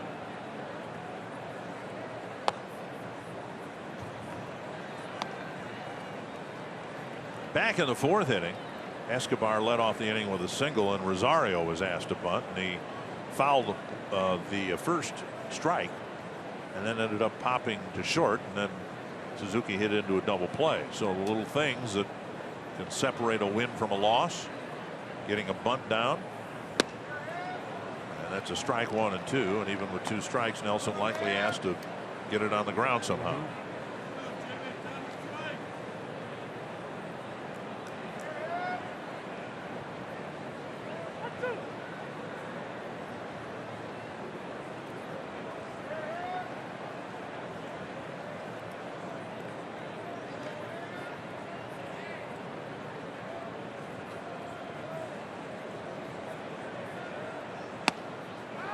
Oh, home-plate umpire Sean Barber looked like he was going to stand up and bring up the right hand, and he's hearing it from the Twins dugout.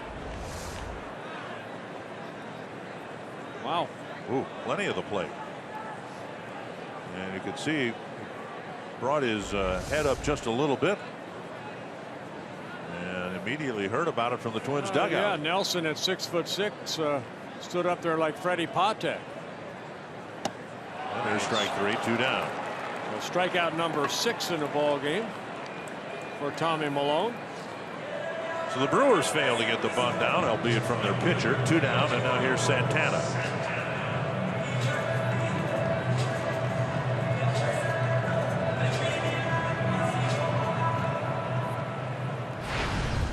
Santana with a single. He was picked off at first, and then he was called out on strikes in the 3rd.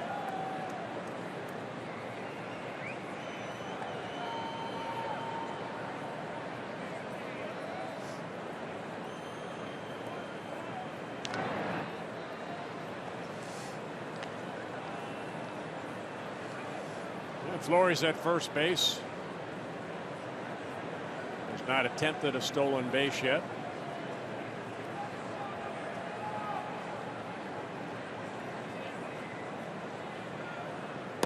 Down and in, ball 1.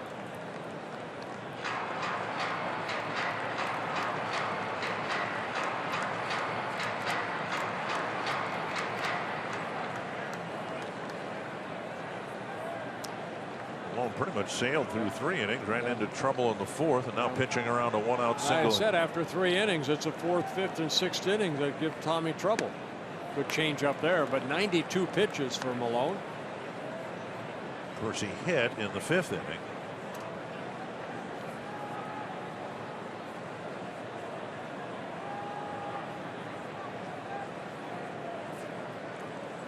One and 1.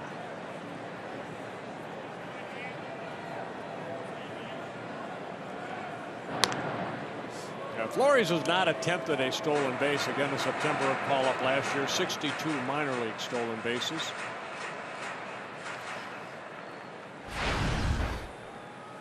First time around for Tommy Milone in his 3 starts. And then it's the 2nd and 3rd time that have given him trouble.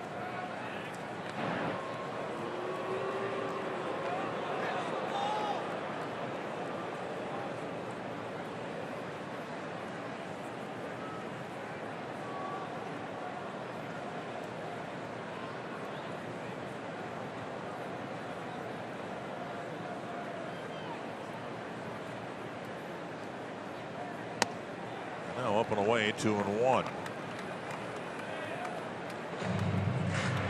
I guess if you're attempting to steal a base against a guy like Tommy Milone, you have to almost guess like Santana did in the 1st inning. They call it go on first movement. Right. Just take a chance. He's not going to throw behind you. Once he gets that knee up, that right leg, then you can take off. Oh, up and away, 3-1 with VR on deck.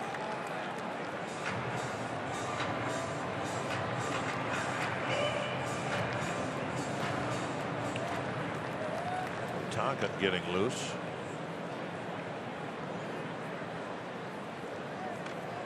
With Milone approaching 100 pitches. And he walked him. Now first walk for Malone. All the 3-ball counts, so that's of some note, maybe even consolation. He hasn't walked anybody yet, but now he has to face Villar with 2 men aboard and one of them in scoring position.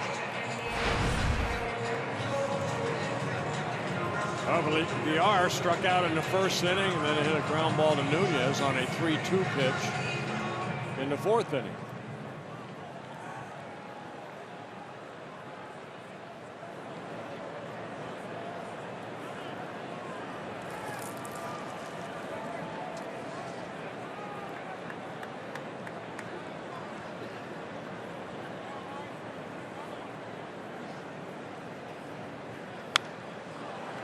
With Ryan Braun on deck, who already has 2 singles against Malone, you can imagine a game plan that consists of Malone getting Villar here, and if he reaches, and the bases are loaded or the Brewers take the lead, then Malone won't face Braun a 3rd time. Yeah, and Tommy's last start against the Angels, he worked 6 innings. He threw 81 pitches. This will be pitch number 97, trying to get through the 5th. 1-1. Giving up just 1 run, but we've seen Tommy a lot sharper than this. It seems like if one pitch is a strike, the next one is a ball. At one point, he'd retired 7 straight.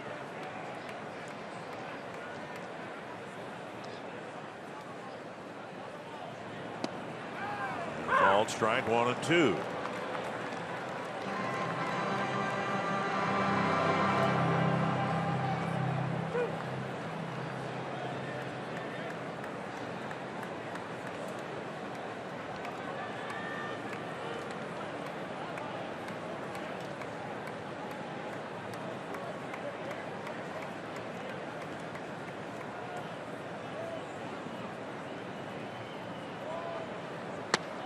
Missing inside with a fastball. 2-2. This will be the 100th pitch of the night for Tommy Malone. Now Tommy making his 109th major league start. 41 wins, 29 losses, and ERA at 3.99 coming into this ball game.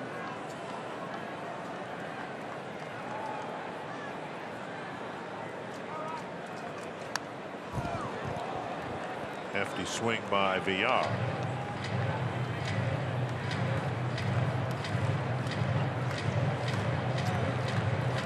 Add all those up. That's 100. Wow. You're right. Thank you. Say that again. I don't hear that enough. Another 2-2 to Villar.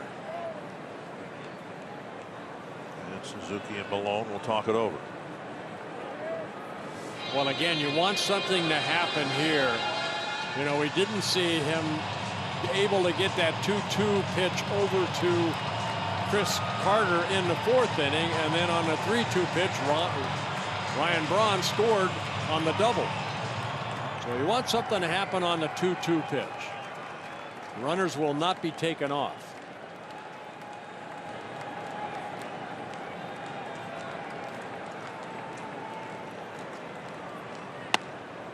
Well, now it's 3-2. Yeah, for the 9th time. Malone has had a 3-2 count on a Brewer batter. Just the 20th plate appearance. Right.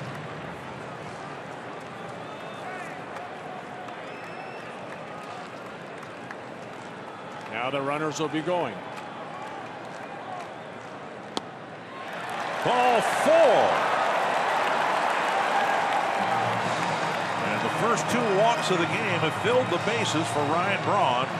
That'll be the end of the night for Tommy Malone.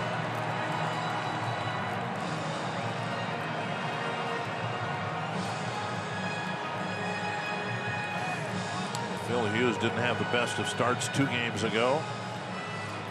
Irvin Santana yesterday, and a disappointing start for Tommy Malone, yet the game is tied at 1.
We are Minnesota. An extra base hit for Bauer. We are Wisconsin. See you later, Ryan Braun. Wow.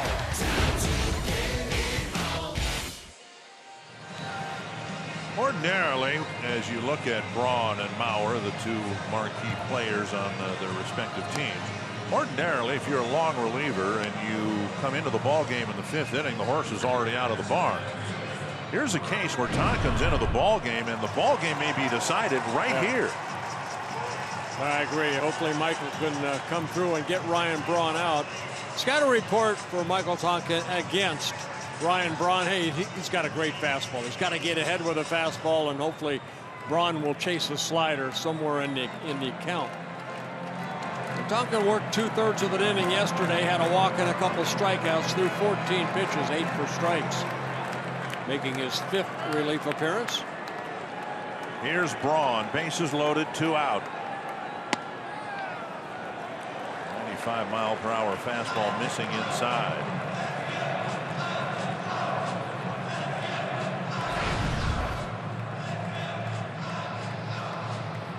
Adjustment for Braun, to be sure, to try to time something significantly faster than Malone, but it's got to be thrown over the plate. And there it is, 1-1. Tonkin, 2 appearances back, had the most impressive appearance of his big league career, getting the win, striking out Mike Trout and Albert Pujols in extra innings. Boy, and he threw a nasty slider to Pujols too when he was ahead in the count to him. 2 shutout innings in that 3-2 12-inning win. Up high, 2-1. And as important as strike 1 was on the 2nd pitch, throwing strike 2 on the 4th pitch is even more important. You don't want the count to go 3-1 with the bases loaded.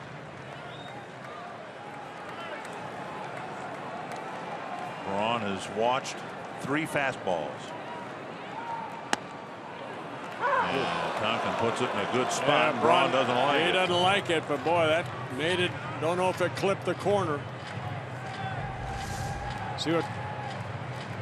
Yeah, good pitch. Looks like. Oh yeah. Now, does Tonkin believe that he can get that slider over on a 2-2? You don't want to go 3-2. Crank the fastball. And now this is just going to be a fastball against the fastball hitter right here. He wanted that pitch. You could tell by his reaction. And Braun has taken 5 of them. Has yet to offer at 1.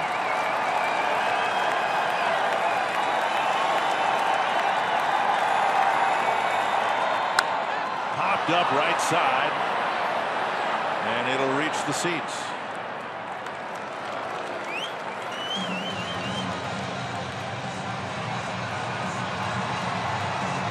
The hope is the Twins have a late inning lead. Maybe Kevin Jepson will be on the mound trying to save it. Jepson won't face nearly the pressure I'm sure Tonkin is facing right here. This is just the 5th inning.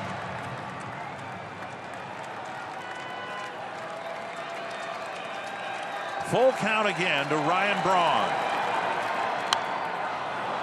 Another strike at 95 and another foul ball. You can't possibly throw a slider now, can you? I mean, you haven't thrown it in 7 pitches. There's no muscle memory left from your warm-up toss.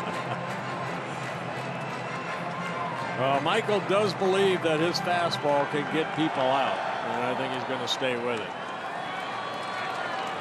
He would lock up Braun if he could get that slider over. Missed inside. The Brewers take the lead. 3 straight 2-out walks. And Flores, who singled seemingly 45 minutes ago, scores. Do a little pitch-by-pitch fastball. That's not a bad pitch right there. Then he evens the count with a fastball. Another fastball up, 2-1 count. Good, perfect pitch right there. 2-2. Missed with now 3-2. Couple foul balls. And then the pitch inside for ball 4. Doesn't get any easier for Tonkin. Here's Lucroy. Bases still loaded.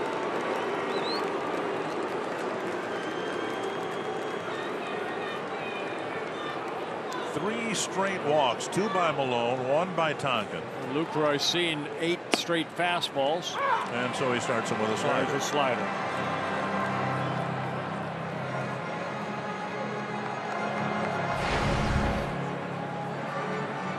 And you're right. If he could have thrown that pitch to Braun 2 pitches ago, he would have locked him up and ended the inning.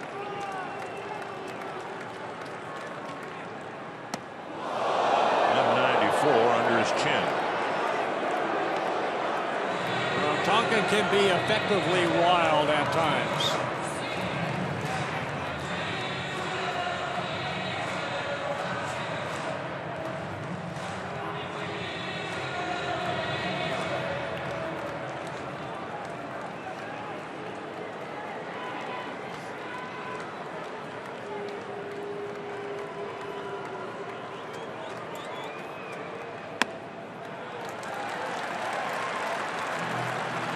Tonkin did so well against the Angels 2 appearances ago. Throw strikes, get ahead of hitters. He has struggled here in this 5th inning. Just got to get that ball down in the strike zone a little bit. Just up, trying to overthrow.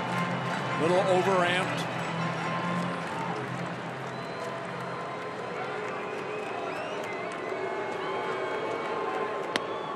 And to the slider for a called strike. Good pitch.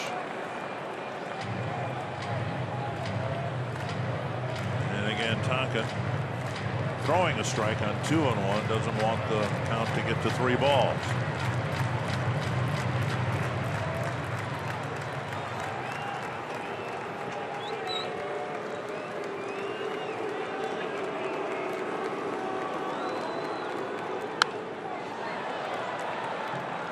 Getting a piece as Braun did with 2 strikes.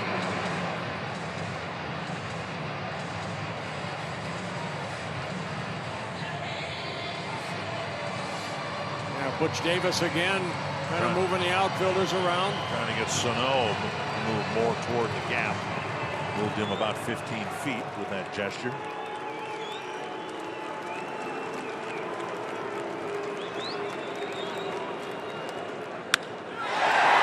Tattooed to left.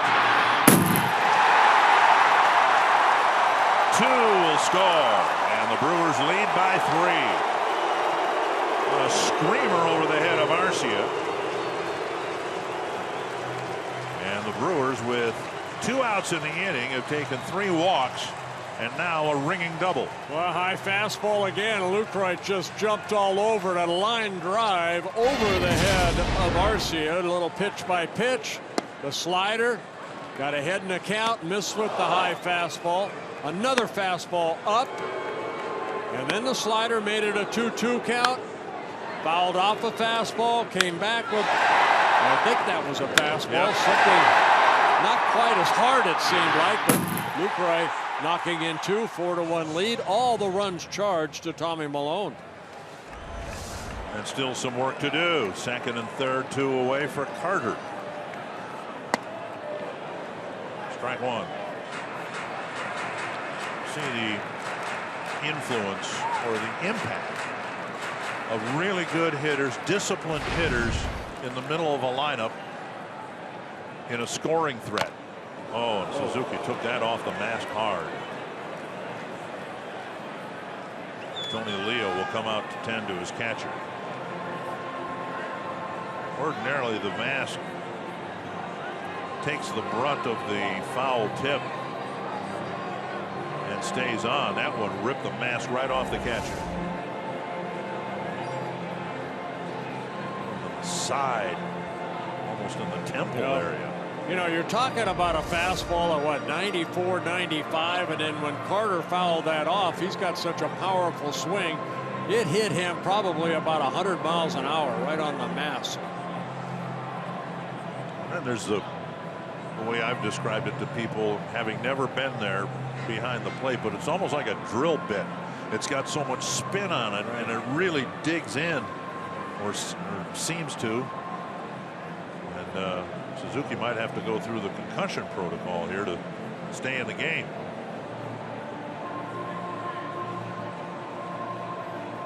Joe Mauer knows all about it.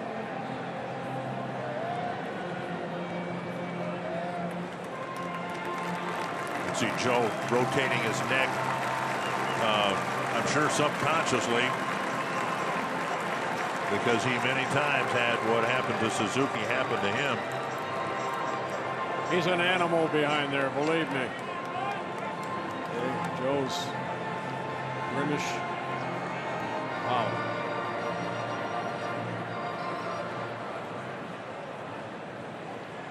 He takes a beating and he just keeps on ticking. And now 1-2. Been a bad inning for the Twins. Flores, the 8th batter, got a single, and then eventually the pitcher Nelson struck out. But then Malone walked 2. Tonkin walked 1, gave up a double, and now Carter strikes out to end it. 3 runs in for the Brewers in the 5th, and they lead it 4-1.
Bring your Circle Me signs, and if you get circled, you may find yourself in a Minnesota Lottery winner circle where you could win $100 worth of lottery scratch-off tickets, courtesy of the Minnesota Lottery.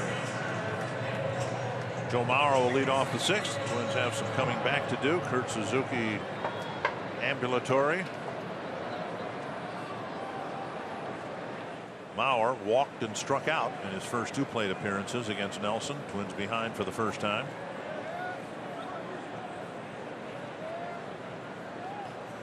So the 3, 4, and 5 batters will hit here in the 6th, and the Twins need to start having some good at bats here. It was a disappointing loss yesterday. Of the losses, last night's or yesterday's was the most disappointing, because I'm not so sure the Brewers won the game. The Twins lost it yesterday, and we've kind of seen the same thing happen here tonight. Well, the walks, you know, that hurt, that 5th inning. But credit Jimmy Nelson. He's going about his business. Got a couple ground ball outs. He's throwing strikes. 74 pitches, 50 have been strikes. He's had an inning-ending double play in each of the last 2 innings. 1-1 to Mauer, then SANO and Arcia.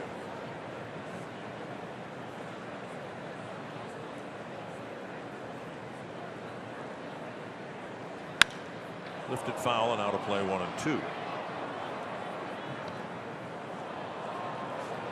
First time we have seen Jimmy Nelson, and he's got a good fastball. He's got a 4-seamer, a 2-seamer that struck out Nunez last inning, down and in, and then a hard slider, occasional curveball. Haven't seen too many curveballs. You know, mixing a changeup here or there, but they'll come right at you.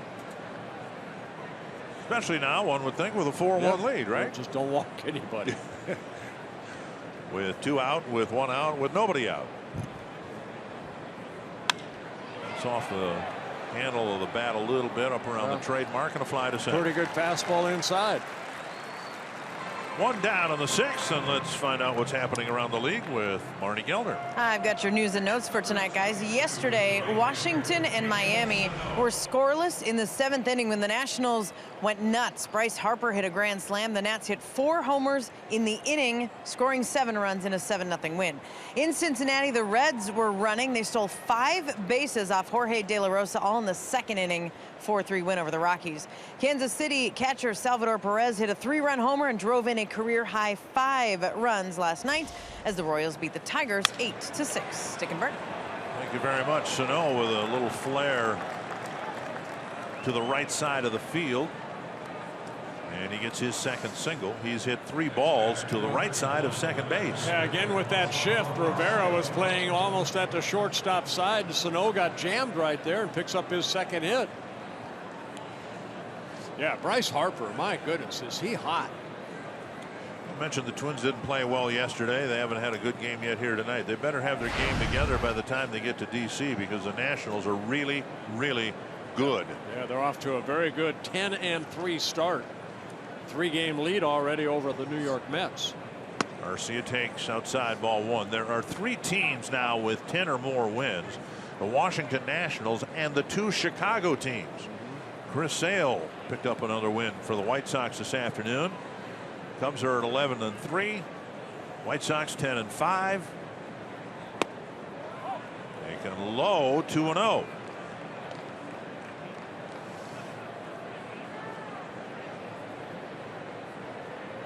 Hitters count right here for Arcia.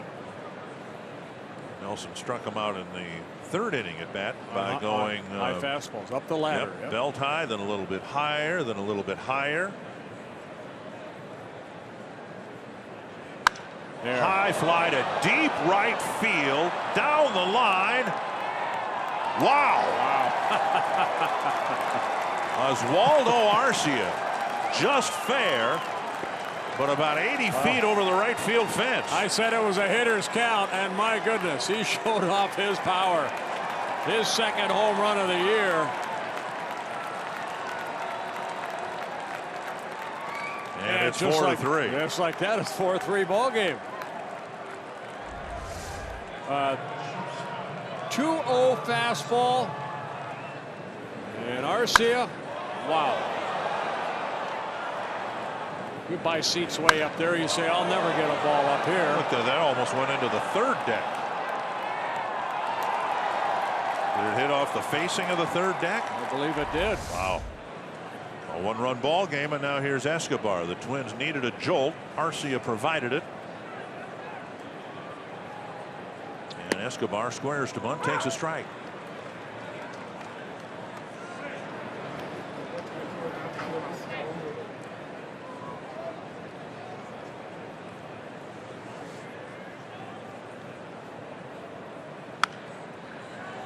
Pop up near the mound, and Nelson said he wanted it. Yeah. And Hill said, no, that's my job. Yeah, Hill came in loud enough to where Nelson backed away.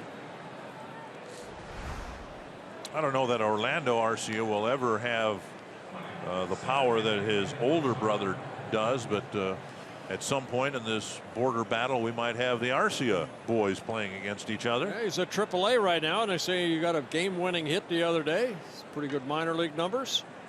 Supposed to be a whiz with the glove at short. Yeah.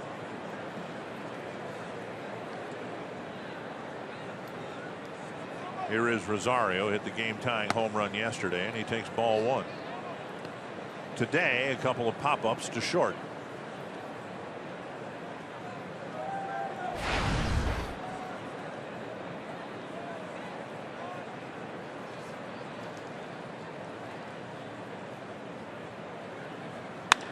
That's hit well to left center field. That's toward the gap, and that ball is gone. Tie game. Eddie Rosario ties it for the 2nd day in a row. You know, one thing we have seen from this Twins ball club, they do not give up, and that's always a great sign. A 2-run home run by Arcia, then Rosario with 2 outs takes that pitch the other way for his 2nd home run of the year. And the game is tied.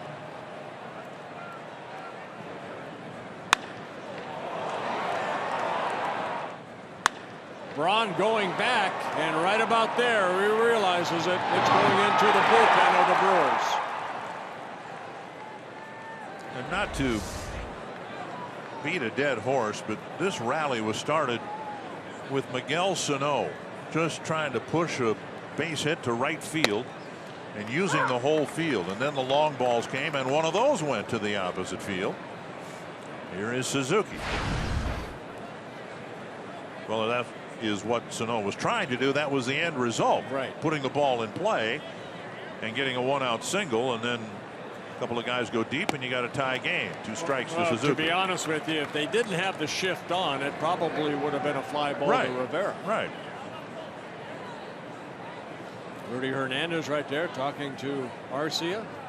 Rudy Hernandez, the assistant hitting coach to Tom Bernansky. 2 strikes to Suzuki. Fouled back. If Suzuki reaches, it looks like Max Kepler will hit for the Twins. Michael Tonkin's childhood dream of batting in the big leagues would have to wait for another day.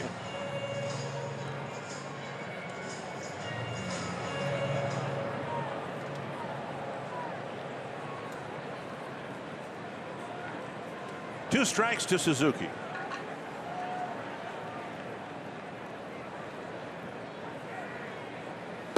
And he strikes out.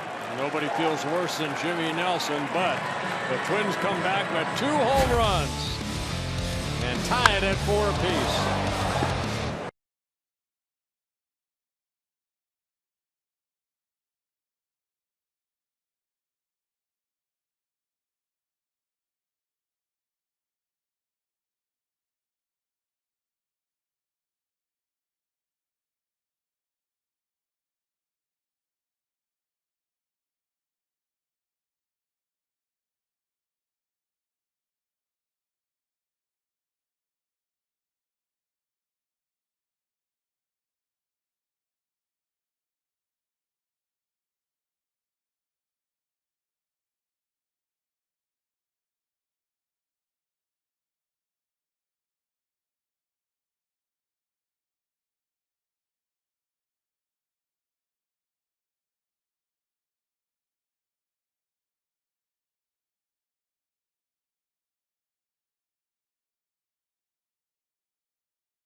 Welcomes worship from the flair to the future. Sano with a pinch hit home run. Wow. Buxton going back. Oh, what a catch by Buxton. Almost as much as we admire champions, we adore prodigies. Seduced by the promise, captivated by the potential. Here's a throw coming to third base. On the money. Out. Another assist by Rosario. So much of the world belongs to the young. We chase the next and worship the latest. A drive to the gap. Let's watch him run. A drive to left center field. The legend continues. The Twins youth, some of the league's greatest. Suddenly tied at 4. Ryan Presley delivers ball 1 as he throws to Aaron Hill to start the 6th inning. Yeah, Ryan making his 8th relief appearance, 8 2/3 innings. He'll not allowed a run yet. 3 walks, 6 strikeouts for Ryan. Just saw a little double switch too by Paul Molitor. You love those. Yes, you just I do. absolutely love those. Max Kepler's in the game. He'll lead off, hitting out of the 9th spot. The pitcher spot will be 7th. Tough decision, I guess, for Paul Molitor. You know, the two guys that tie the game up for you with long balls, you got to take one of them out. In this case, it's Rosario.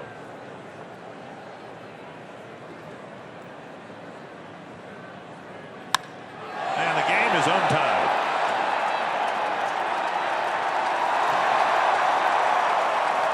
Aaron Hill cranks a long home run to left. His first of the year. And his first as a Milwaukee Brewer. His 152nd Major League home run, and that was a no-doubter here. So just like that, the Brewers retake the lead.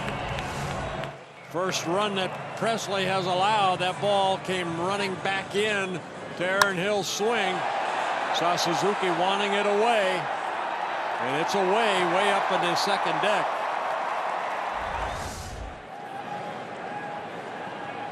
And now Rivera. Swing and a miss. Bryant doesn't get beaten with his fastball that often. You could almost tell that, you know, Suzuki sat away as more of a two-seamer that came running back over the plate. Kurt wanted it away. Fouled away, 2 strikes.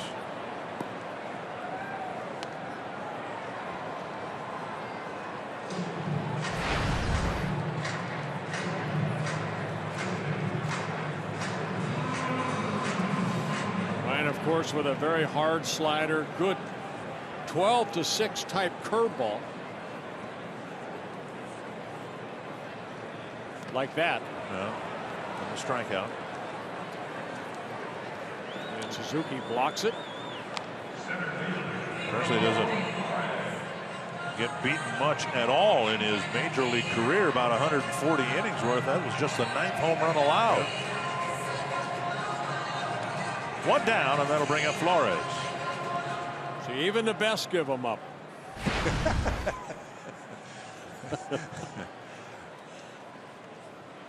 Flores with a strikeout and a single, a 1-out single in the 5th. That ball rolls past Suzuki to the backstop. Well, so much that we thought Flores' single was insignificant. We expected Nelson to try to bunt him over. He tried but failed. Then after the second out, 3 straight walks, and then the big double by Lucroy. Another one to the backstop. So Presley cranks a couple of them. 2-0.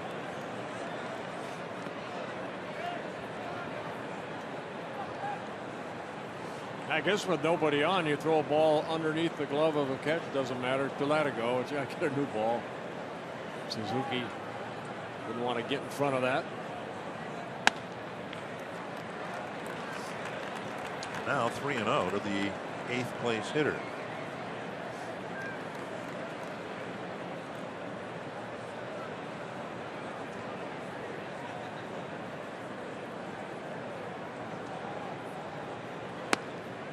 And a strike. Nelson is in the on deck circle, but whether he hits or not might depend on whether Flores reaches or not.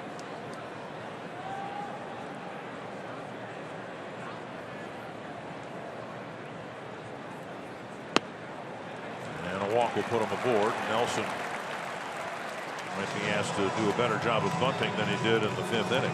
Time now to take a look at the Twins road ahead, presented by Jeep.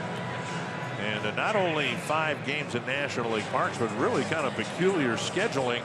We got a day game tomorrow, then a night game Friday, and then a day game Saturday and Sunday. Right. And so, I don't know whether that would impact in any way Paul Molitor's plans to try to get Park into a game without a designated hitter and moving players in and out.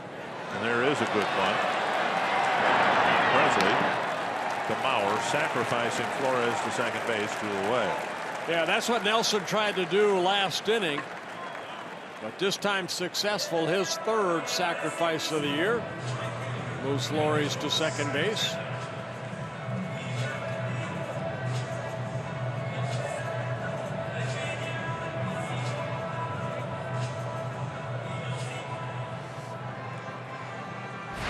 And now Santana drew the first of 3 straight walks in the 5th.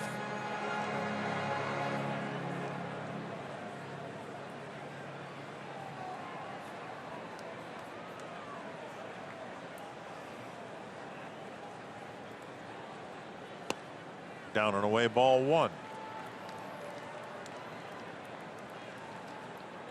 Well, it's kind of a nice thing for Nelson, I guess. I mean, here he'd just given up 3 hits, 2 home runs in the 6th inning in a tie game. His team had already taken the lead. He was the pitcher of record. Ball hit to the shortstop, Escobar. And his manager lets him drop down a sacrifice to presumably send him out again in the 7th inning.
To 4 lead, this copyrighted telecast presented by the authority of the Minnesota Twins and may not be reproduced or retransmitted in any form. Any accounts or descriptions of this game may not be disseminated without the express written consent of the Minnesota Twins, LLC. You're almost twice his age, but you'd love pitching for Craig Counsell. Well, you're not twice his age, but I mean, here he is. He's sending Nelson out there in a situation where he's got the lead. The pitch count is 88. Right. And he's letting him go out in the 7th inning. He's one of the horses for them this year. Right. So we saw, was it Peralta yesterday? You know, even though he went 5 innings, he's considered, you know, one of the guys that they have to hopefully depend on throughout the summer to give him some innings. But you'd love that, wouldn't you? Yes. Here's Kepler to lead off the Twins' 7th inning. First pitch chopped to the right side. Gobbled up by Rivera, and Kepler quickly is retired. 1 away. Now, if I'm Nelson, I want to get back out there because of what he did last inning. He had a 3-run lead. He coughed it right back up by the 2 home runs the Twins hit. And now he's back out there hopefully to protect a 1-run lead.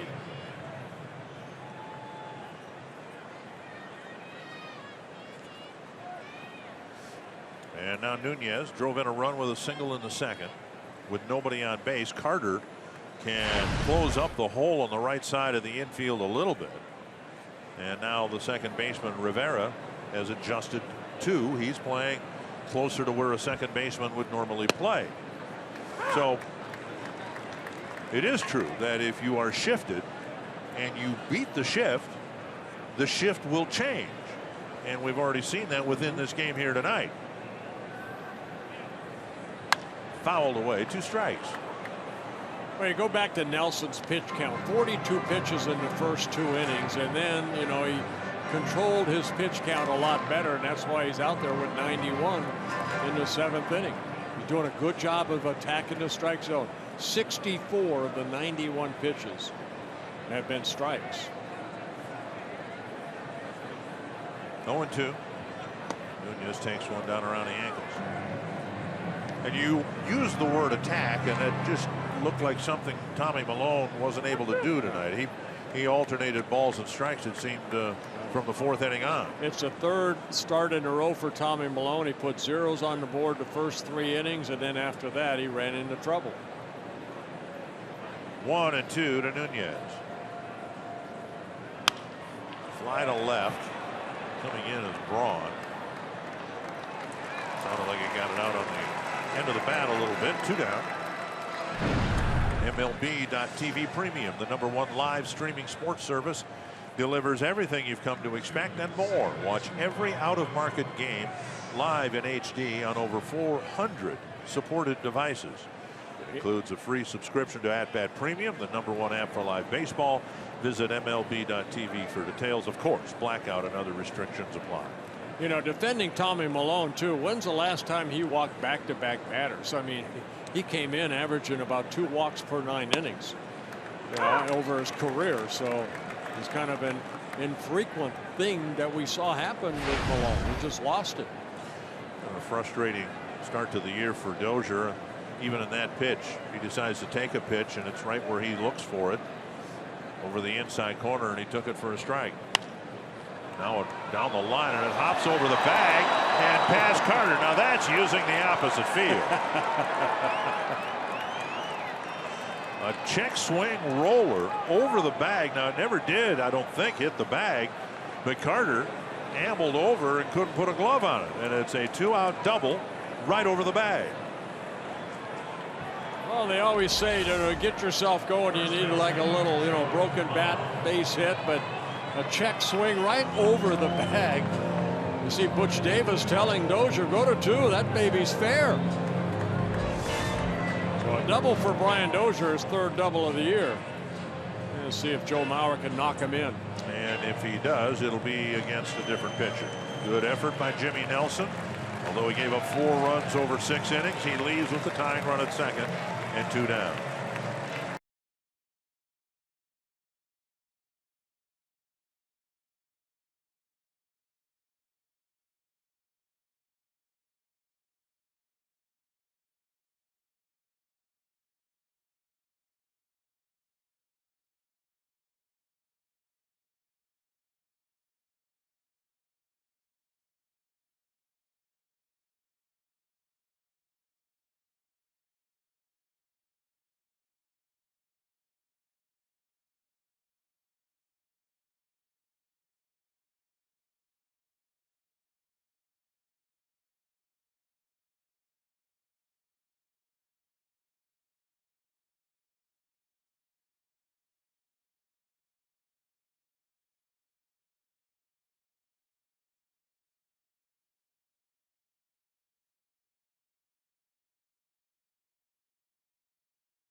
Both ends of the spectrum in the last 2 innings. He gave up 2 long home runs to tie the game in the 6th, and he was 1 out away from finishing 7 innings. And a guy checks his swing and sends a 6-hopper right over the first base bag on a check swing for a double. We've been talking here about Brian Dozier, you know, trying to pull everything, and they have that big hole right there, and he goes the other way and gets a double. So take that. You know what? They have 2 lefties out in that bullpen, Capuano and Freeman. And rumor has it they do have left-handed relievers. Yeah, but for some reason he brings in a right-hander, Torres, to face Joe Mauer. Now Torres making his 6th relief appearance for the Brewers this year. In his first season, he's pitched for the White Sox, the Rockies, and the Mets starting from 2009. Scouting report: good sinking fastball, curveball, a little cutter, and a changeup. Well, the Twins need a 2-out hit here from Mauer to get the game tied again. Sano on deck. Bauer drawing a walk in the first, being called out in the third, and then hitting a fly ball to center in the sixth. So the way his season has gone, he is due. Inside ball one.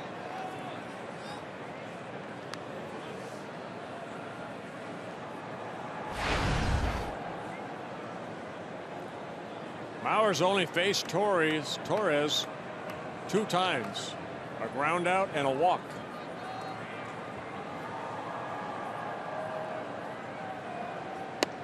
Inside again.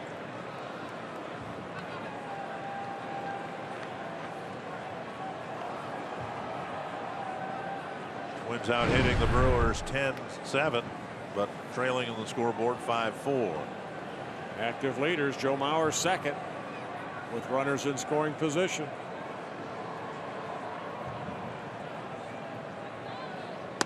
Three and all the pitches have been inside, down and in. Debate and discussion. Where should Joe bat? Maybe he's better hitting second. Some have even thought hitting leadoff, and then you're completely ignoring the stat we just showed you. You want your third hitter to be able to produce in situations like this, and Joe's done it just about better than anybody. Is this kind of an intentional walk? Well, SANO, if it is, we'll hope to make them pay for it.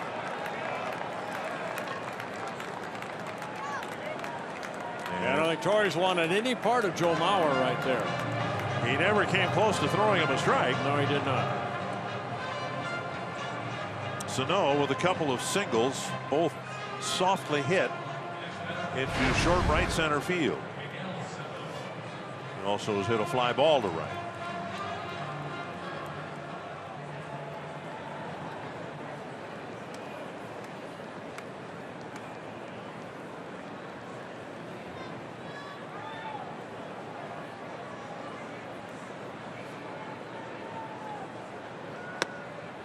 Outside, ball one.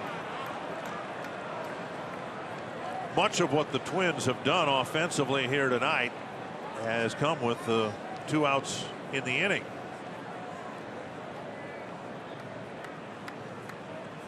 One and 0. High, and it's 2 and 0. An off-speed pitch that time. 6 pitches, no strikes for Torres. Yeah, Torres went to spring training with the Atlanta Braves. He was released, and then on April 2nd, the Brewers signed him. 3-0 with Arcia on deck. Torres, 33 years old.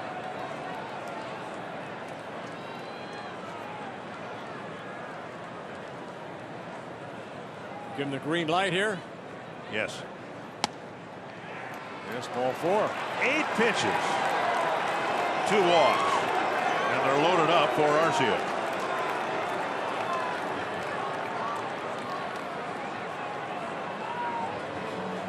Torres coming, asked to get that final out, has a tough time finding that strike zone, even though that ball looked like it was right there. Yep.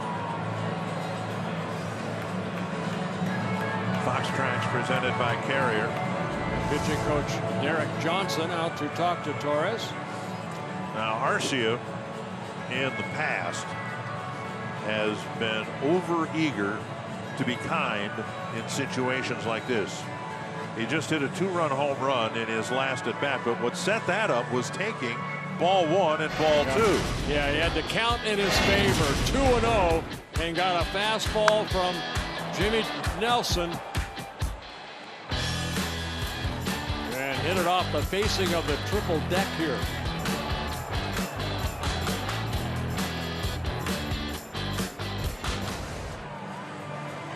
So we'll see, first of all, whether Torres can throw him a strike, where the pitches are, and whether Arcia can show any plate discipline at all. Boy, here. you have to take a strike right here. Make him throw the ball over the plate. I'd be surprised if he's swinging at the first pitch. But he is. That doesn't surprise me, I guess. So I'm surprised. You're surprised that you weren't surprised. Yeah. Or something like that. I mean, you know, after throwing 8 straight, make him throw a strike. 1 strike to Arcia.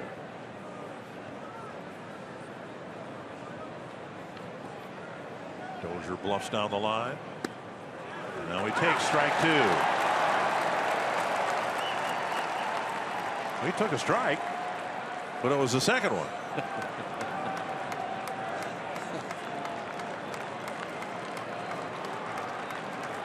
Oh, and 2 to Arcia.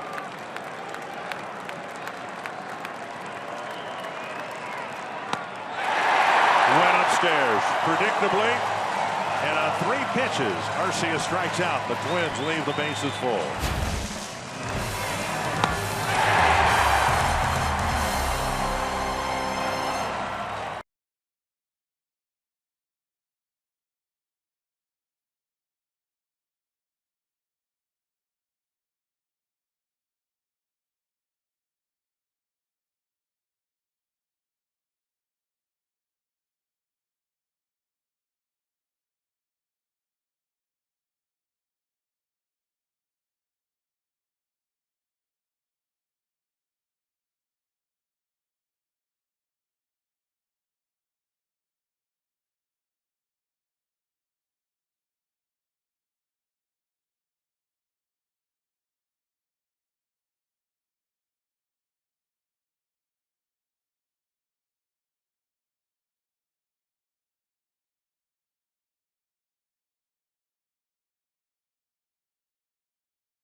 And you look at it, and we've seen Arcia, the only pitch he had a chance to hit hard was the one he took. It was a second strike.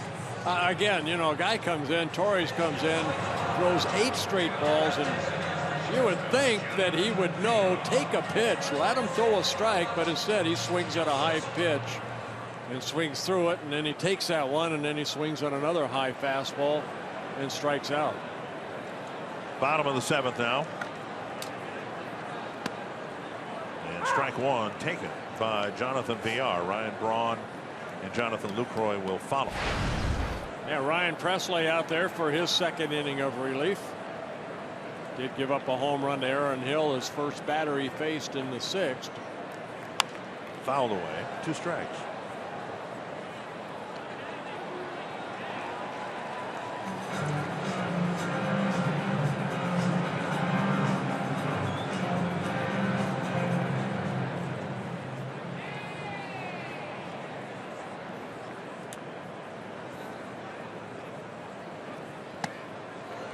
Presley reaches back. High fastball. Struck out Villar as it did Arcia. 1 down. Yeah, Ryan picking up his 2nd strikeout. Villar chasing that high fastball. And again, the discipline shown by Braun in the 5th inning. Michael Tonkin came in, a tough situation, and Braun had a longer plate appearance as it ended up. Longer plate appearance. It ended up in a walk, but he never chased. He swung at strikes and took the ones out of the zone. Ball 1. And when you've got a guy who can hit over 300 and has hit a lot of home runs, driven in a lot of runs, and he's got plate discipline, well, then you understand why the Brewers committed what they did to him in terms of contract. 2-0. Well, he has almost 5,000 major league at bats, you know, and Ryan Braun, he's a veteran. Came up with the Brewers in 2007.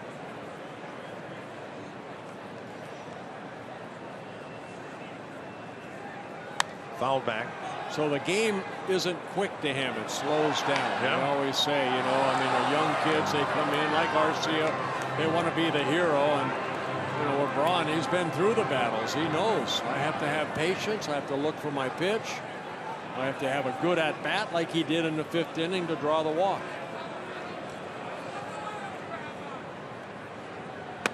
It's a very good thing I didn't have nearly enough athletic ability to play Major League Baseball, because I've heard people talk about how, you know, the game speeds up. It's a quicker game up here than it is in AAA, AA, and yet they say one of the key things for a player to do is to slow the game down. That would have confused me to no end. If the game is quicker up here, then how to succeed do you have to slow it down? You watch, and you watch the veterans. That's why it's important that clubs, no matter if you have young talent, these young kids have to watch the veterans go about their business, and you learn by experience. And again, Braun takes another walk. He's reached all 4 times. We devoted our open to how to get him out, and the Twins haven't done that yet tonight.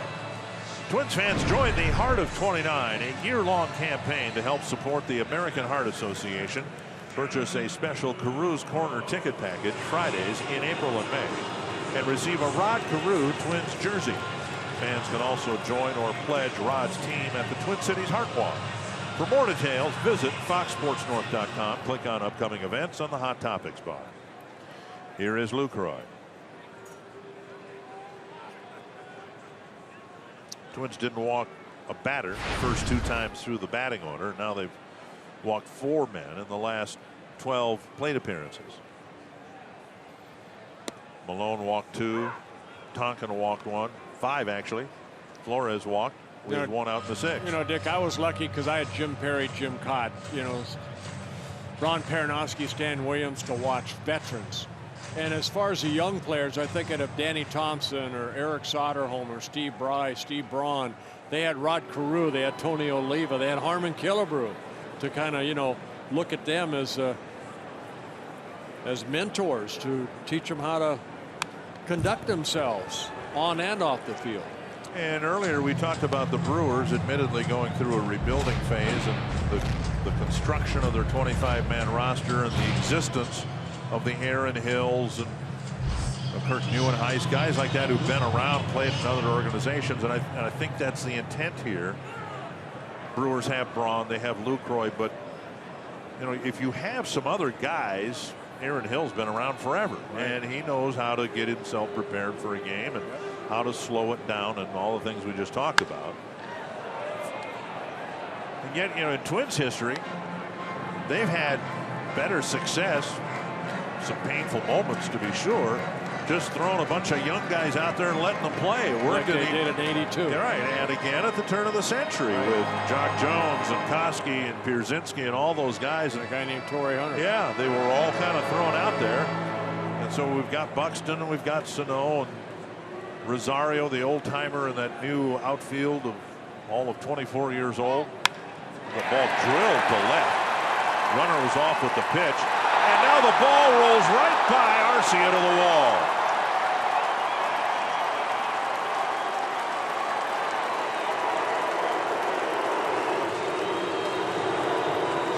A well-hit ball. Braun was off with the pitch.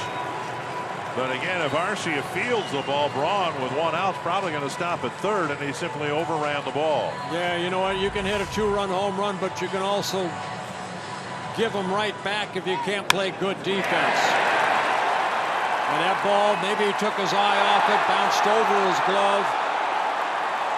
A big error by Arcia allows Braun to score, and Lucroy stops at second base.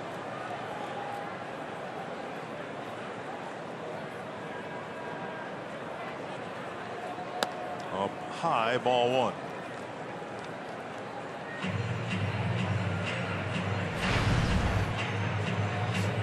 Remember I said earlier in the ballgame the Twins have to tighten up their defense. You win by good pitching and good defense, and your pitching's only as good as your defense. Blasted to right center field.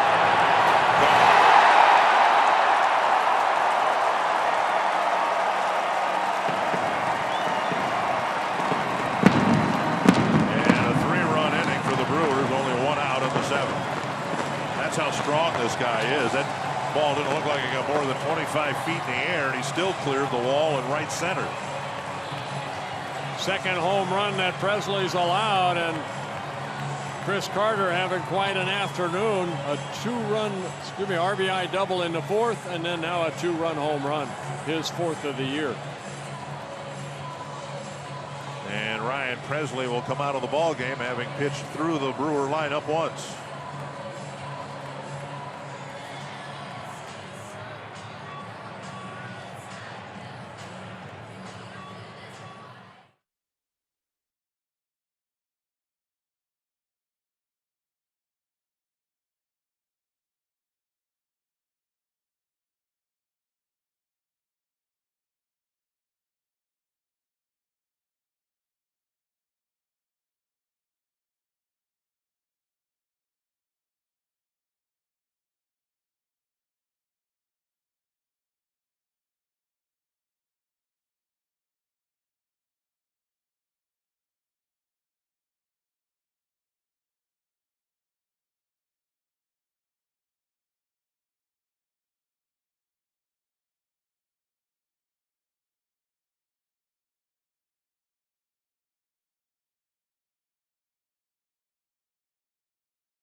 Early 1-0 lead, RBI single by Nunez, and the Brewers tied it in the 4th. And then Lucroy knocking in a couple runs in the 3-run 5th inning, but the Twins came back. Arcia with a 2-run home run. 2 batters later, Rosario made it a 4-4 ball game. And Aaron Hill put him ahead with his first Brewer home run. And we just saw another 2-run home run by Chris Carter, a line drive. See Carter swing? He's strong. Yeah, he didn't even swing hard at the ball. He understands his strength and didn't try to overswing. Now I say that, here's a guy who strikes out 40% of the time. Part of his game, yeah. But that swing was just so calm, yet so powerful.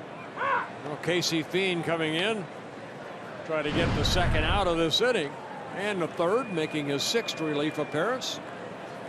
He last worked on Sunday against the Angels 2/3 of an inning in the 3-2 12-inning win.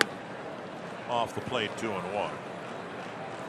Hill, struggling in his first year with the Brewers, cranked a long home run to the second level and just calmly trotted around the bases, gave the Brewers a lead. Now they lead by 4.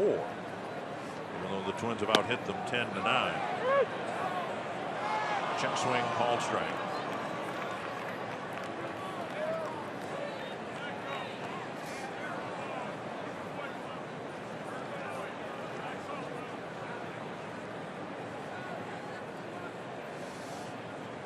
Casey in his 5th season with the Twins. Nice job of hitting. He cranks one 420 feet to left, and then the next at bat gets a line drive single to right.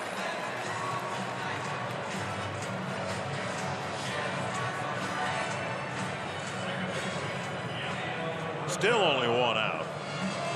And now Rivera. Lane Boyer warming up in the Brewers bullpen, former Twin. Wasn't a great start by Tommy Milone by any means, but Brewers are really pounding the Twins bullpen here tonight. And the bullpen really has been consistent, I think, all season long. Yeah, they've had a couple hiccups, but coming in, they had a combined ERA at 2.59. Brewers got a 9th inning run to win yesterday's game against Kevin Jepson.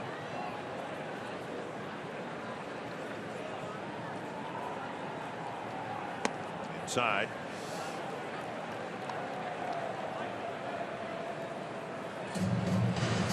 Rivera 0 for 3 with 2 swinging strikeouts.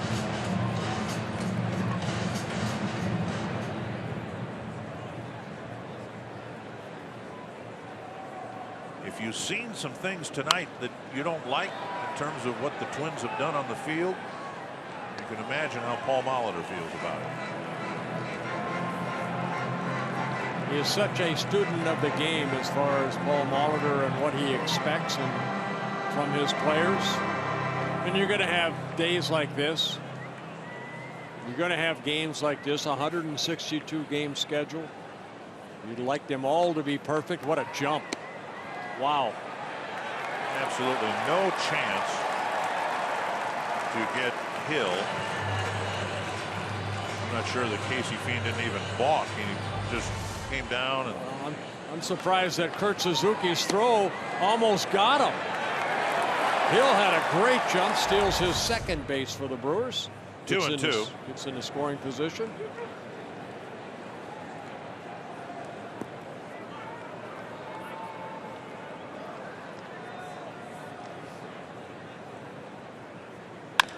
High chopper over the mound. Dozier backhand, sets and fires, and that's out number 2. And on the play, Hill goes to third.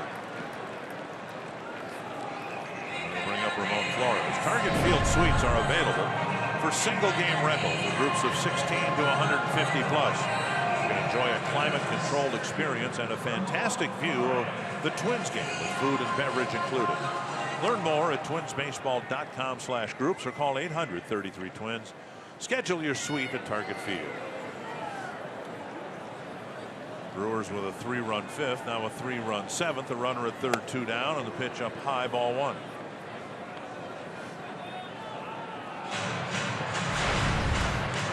Flores has reached his last 2 times up.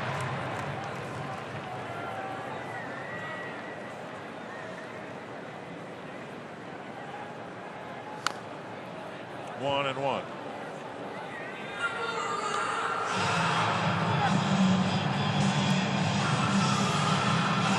Flores, one of these youngsters for the Brewers coming over from the Yankees, just kind of getting his feet wet at the major league level. Last year with the Yankees, played in only 12 games. Getting an opportunity to get some at-bats now. Just off the outside corner, 2-1.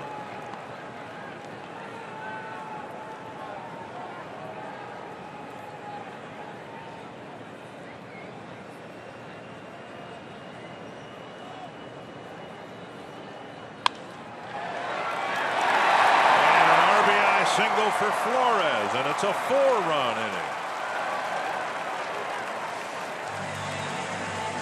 Boy, people say, you know, good pitching is contagious. Boy, sometimes good hitting is contagious. My goodness, last couple innings have been a disaster for the Twins.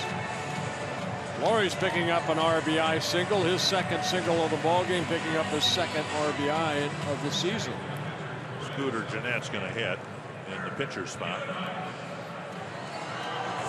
It's a 5-run lead, and the Brewers held off the scoreboard in the first 3 innings. Excuse me, it's Nieuwenhuis, not Jeanette. Brewers held off the scoreboard in the first 3 innings, have now scored in 4 straight. Strike 1.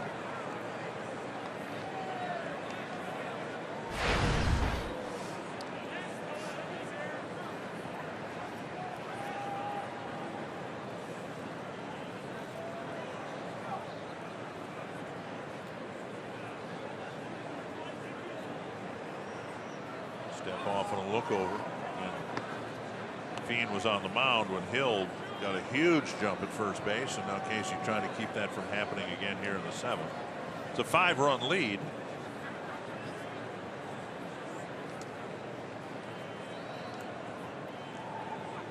Swing and a miss. 0-2.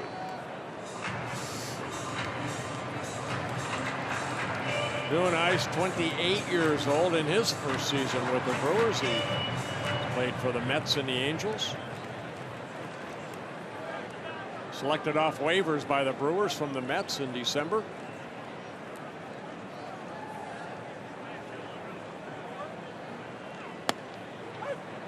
And that ends the at bat and ends the inning. But another bad one for the Twins, with the Brewers scoring 4 times.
Timberwolves getting an established high-profile guy like Thibodeau, who came out of Harvard University to join Bill Musselman's staff a long time ago.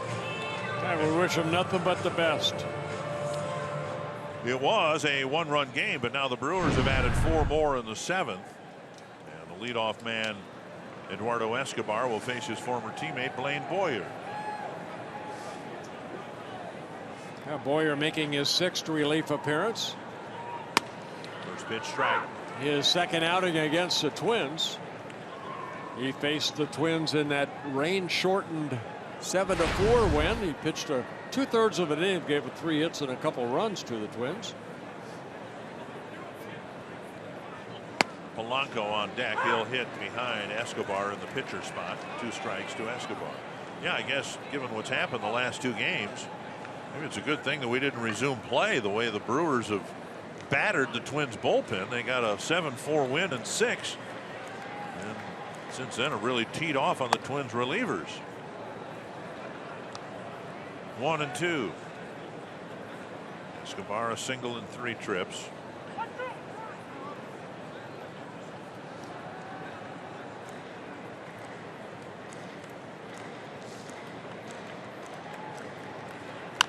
Chop to the right side. 1 down. And that'll bring up Polanco. Budweiser Roof Deck is the ultimate Minnesota Twins outdoor experience. It is available for your group of 250 guests on both Independence and Labor Day weekends. Your clients and staff will love the sweeping views, amenities, large fire, everything you need for mixing game time with social time. Go to twinsbaseball.com/groups. Learn more about how your group can experience the Budweiser Roof Deck.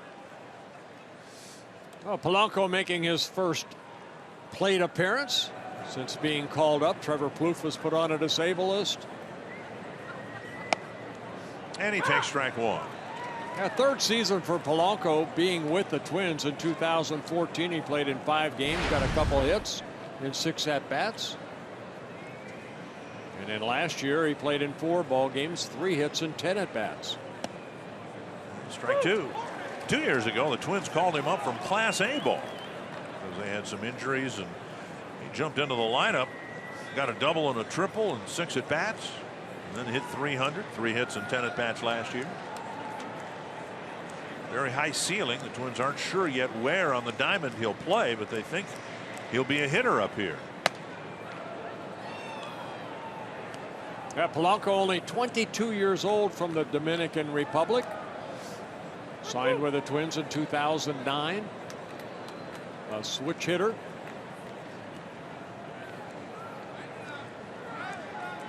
He's hitting well down in Rochester. Just missed. 2-2.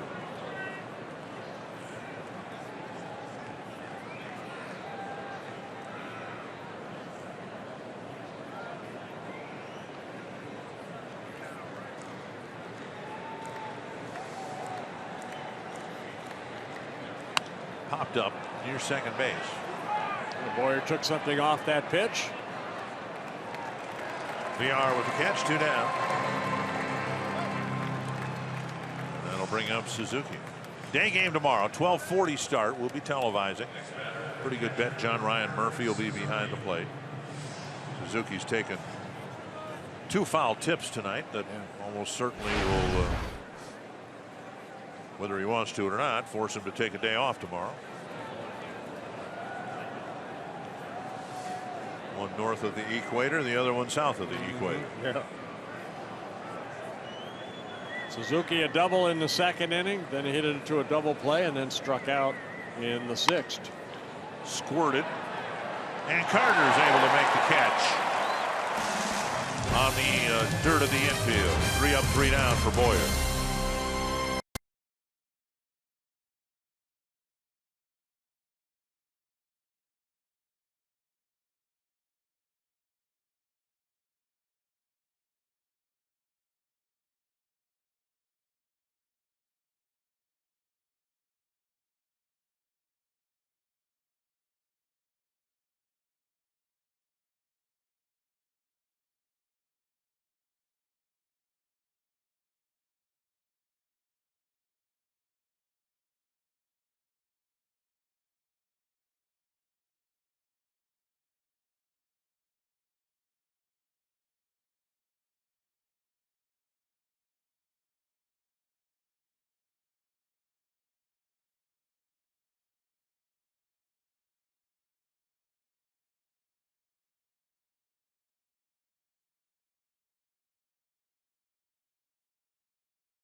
Well, thank you, Tom. Paul's been pretty patient through a very difficult start this year. You look at Ryan O'Rourke, and shortly you'll see his numbers on the season.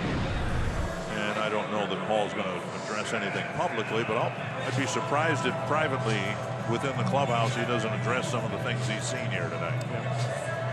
Yeah, Ryan O'Rourke coming in. He worked in yesterday's ballgame, 2/3 of an inning. Did go up ahead. They had a couple strikeouts in the 6-5 loss to the Brewers. Hit high and deep to right field. Gone. And O'Rourke is greeted with a first pitch home run. Now Santana wants to get into the parade of the fireworks. It's his second home run for the Brewers. And it's a 10-4 ball game, just like that. Jumping on that first pitch, fastball, taking it the other way. SANO runs out of room. Third home run for the Brewers in the last 3 innings now, or 2+ innings. 3 opposite field home runs hit in this game. 1 by the Twins, 2 by the Brewers. And now Jonathan VR. Ball 1.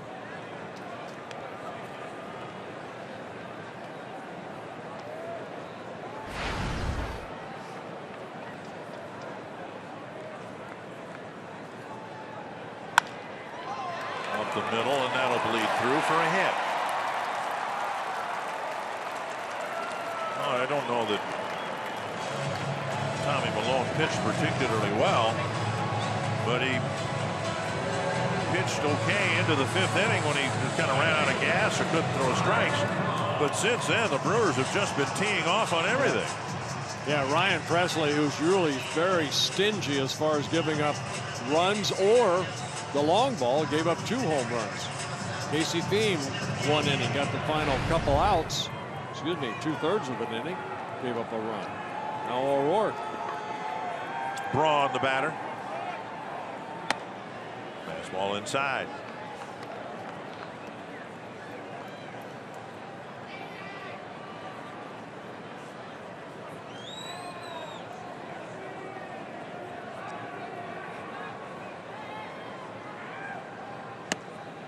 And inside 2-0.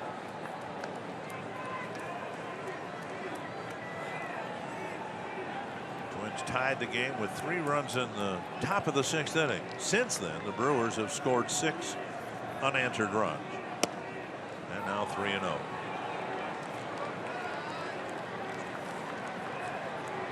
Braun, throughout his career, has always been willing to take a walk. He's taken 2 in a row, and now he's got a 3-1 count.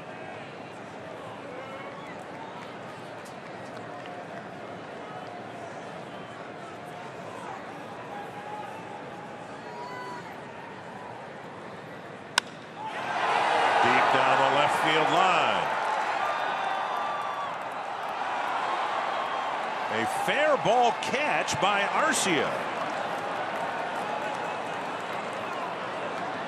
And Arcia went into the corner. There's not an abundance of foul territory there, but Arcia made a nice catch in the corner to retire Ryan Braun. Boy, it sure sounded like this ball was going to go over the fence. It stays in play, and Arcia has to climb the wall a little bit.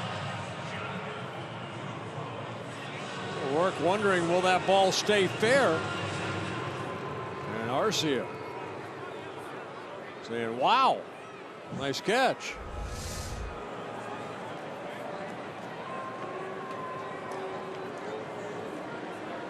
One down. And here's Lucroy taking inside a ball.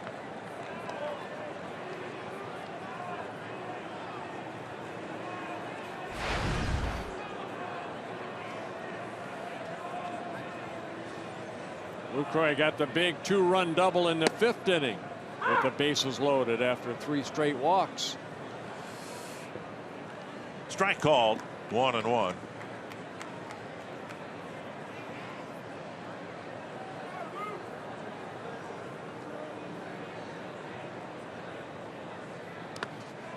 Stopped by Suzuki.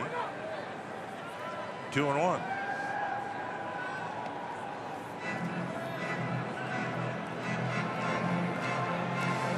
Well, definitely the most runs the Twins have given up in a ball game. The 10 that the Brewers have put up here so far tonight.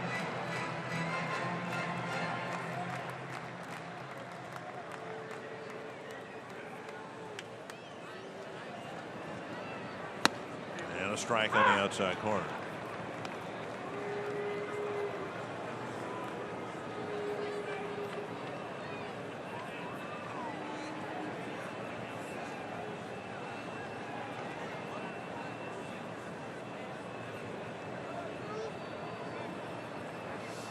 Was a 4-4 game not that long ago. Popped up near the Brewer dugout on the roof. Yeah, Us crediting the Twins in the 6th inning when they came back and hit the 2 home runs to tie it at 4-4. But the Brewers came right back. Aaron Hill gave them that lead with the home run. That off of Ryan Presley in the bottom of the 6th. Tyler Cravey warming up. Might get the Twins in the 9th. 2-2 the count to Lucroy.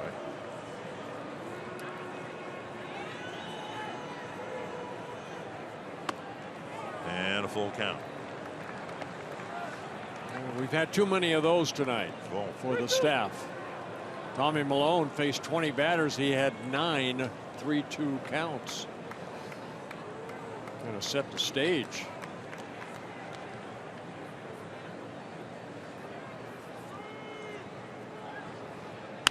Pulled foul between Ed Cedar and the line.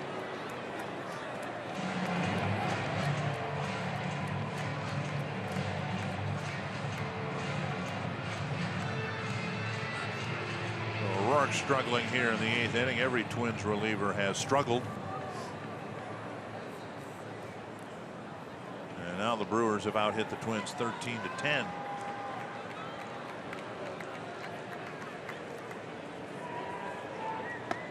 And down and in, and there's a walk. So O'Rourke has faced 4 men, retired 2, and that'll bring up Carter. Yeah, not only 13 hits by the Brewers, also they have taken 6 walks. There have been misplays in the field. And all in all, it's been a really ugly ball game for the Twins. You were talking about the play in the outfield, and that was one of the joys of watching last year's Twins team. They had the best outfield defense we've seen here in quite some time. And we know that it is a project in right field with SANO playing a new position. But both SANO and Buxton making errors yesterday. Well, I think what you saw out of Arcia tonight, you just saw a great catch off the wall with Ryan Braun's fly ball, but you've also seen him get mixed, not take a very good route on that double by Lucroy over his head, and then the ball that scooted by him.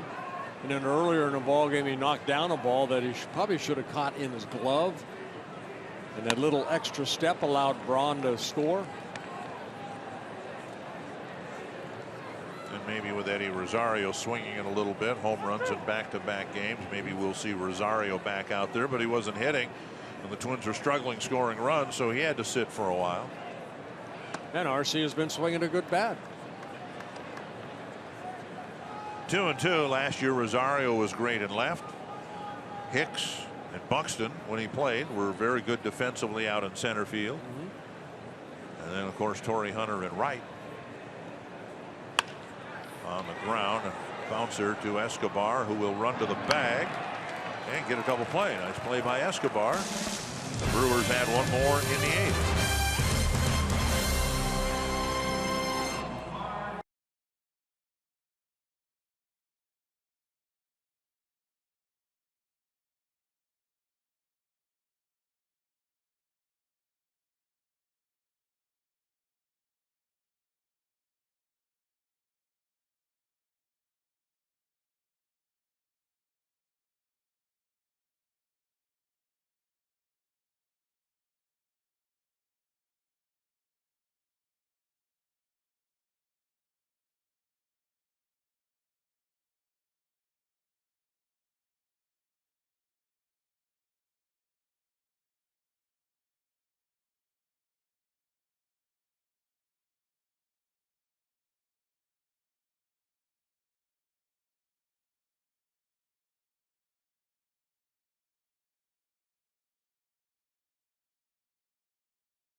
highlights for the Twins. Tommy Milone went 2 for 2. A couple of home runs tied the game, but this has been another night for the Brewers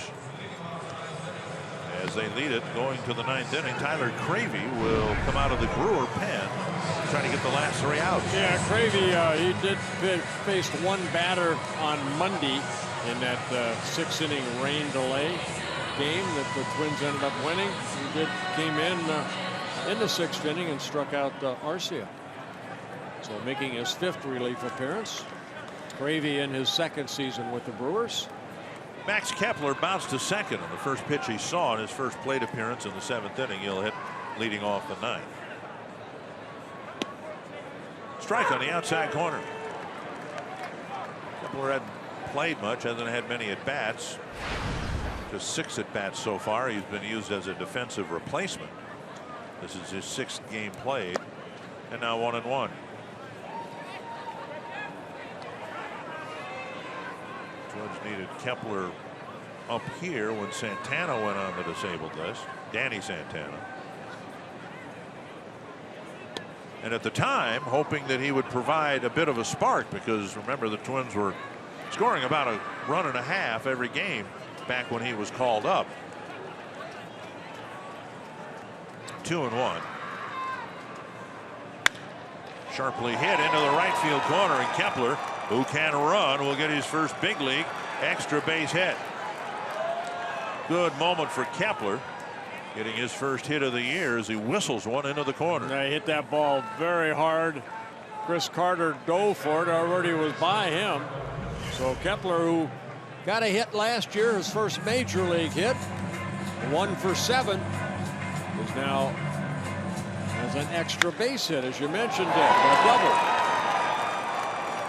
I told him today, and I thought someone else would have told him before. I told him today that he's going to love coming to Milwaukee with all the German restaurants here. So he asked for the name of or two of some of my favorite German restaurants here. Jacques in the Box? No, that's. I think you're doing French? a French accent French, there, yeah. but here is Nunez. Do you know any good German Yes. restaurants? Here? Oh yes, I've gone to a number of them. Yeah, you know, I'm of German heritage. Now, we ate at Moe's last night. Is that a German restaurant? No, that's Mo? not one of the German restaurants here. Okay. But Mader's is here. It's been in operation for about 100 years, something like that. And Do you Wiener Schnitzel? I was just going to say, don't you get a craving for Wiener Schnitzel every once in a while? Roast brat.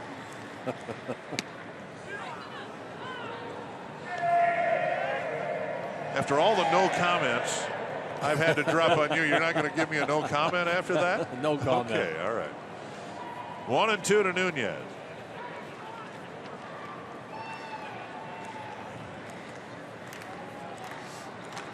Sometime we'll go there next year. If you come to Milwaukee, okay, I'll take you to that Mader's restaurant. Okay. And we'll have their Schweinehaxen.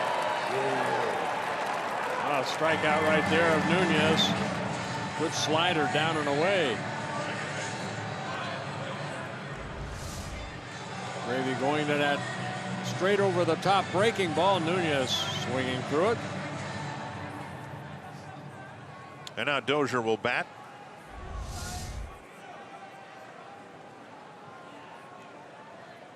Dozier on a check swing. Bounced one down the first baseline over the bag for a double. Strike one.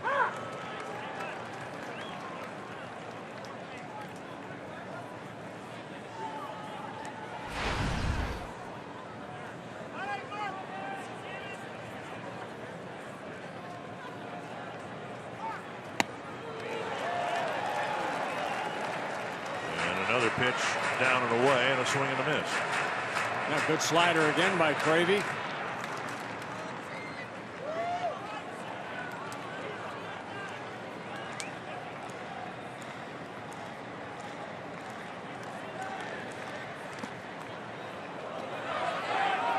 And down by 6 runs. Kepler's not about to do anything risky on the bases. 1-2.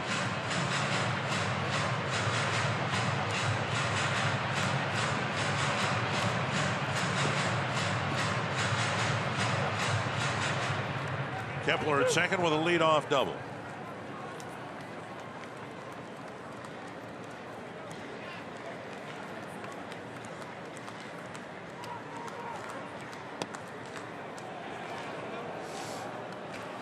Two and two.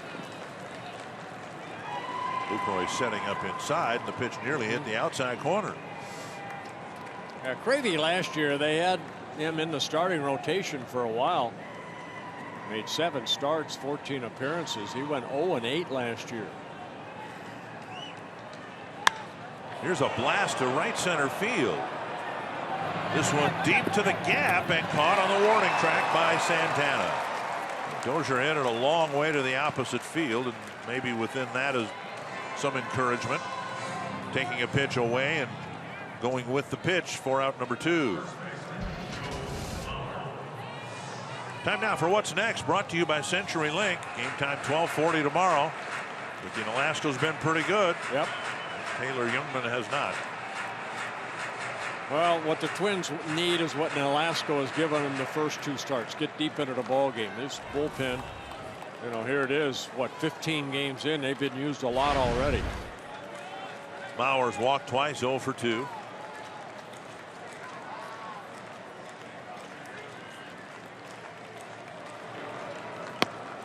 Belt high strike. Comes down to their last out. It's not been a good ball game by any means. Yet the Twins scored first in the 2nd inning. Tied it in the 6th.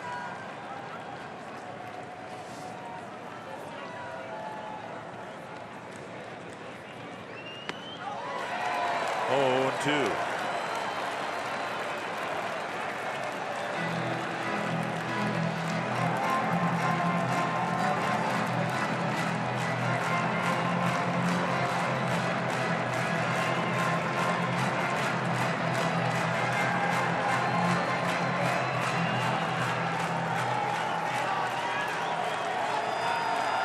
Two strikes to Mauer. Bouncer right side and an RBI base hit. Kepler scores. And it's 10-5. Yeah, Mauer picking up an RBI, his 5th of the year.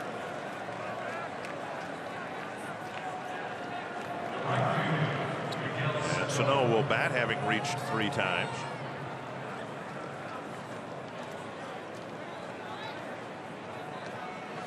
So we were talking about Joe Mauer earlier in the game. He's not afraid to go 0-2. He took the strike, then he swung through a good breaking ball. 0-2, doesn't try to do too much. Got a pitch to his liking. Picked up an RBI single. Strike 1. Sano has walked, put the ball in play to the right side of second base 3 times. Twice for base hits. And everything we said about Chris Carter, and we saw him hit an opposite field home run, is true for Miguel Sano. You watch him in batting practice, he can take it out almost as easily to right field as he can to left. Once it clears the fence and left, doesn't make any difference whether it goes 370 or 470. He's a big man, he's strong, and he will hit, one hopes, more than his share of home runs to the opposite field. Fouled back 1 and 2.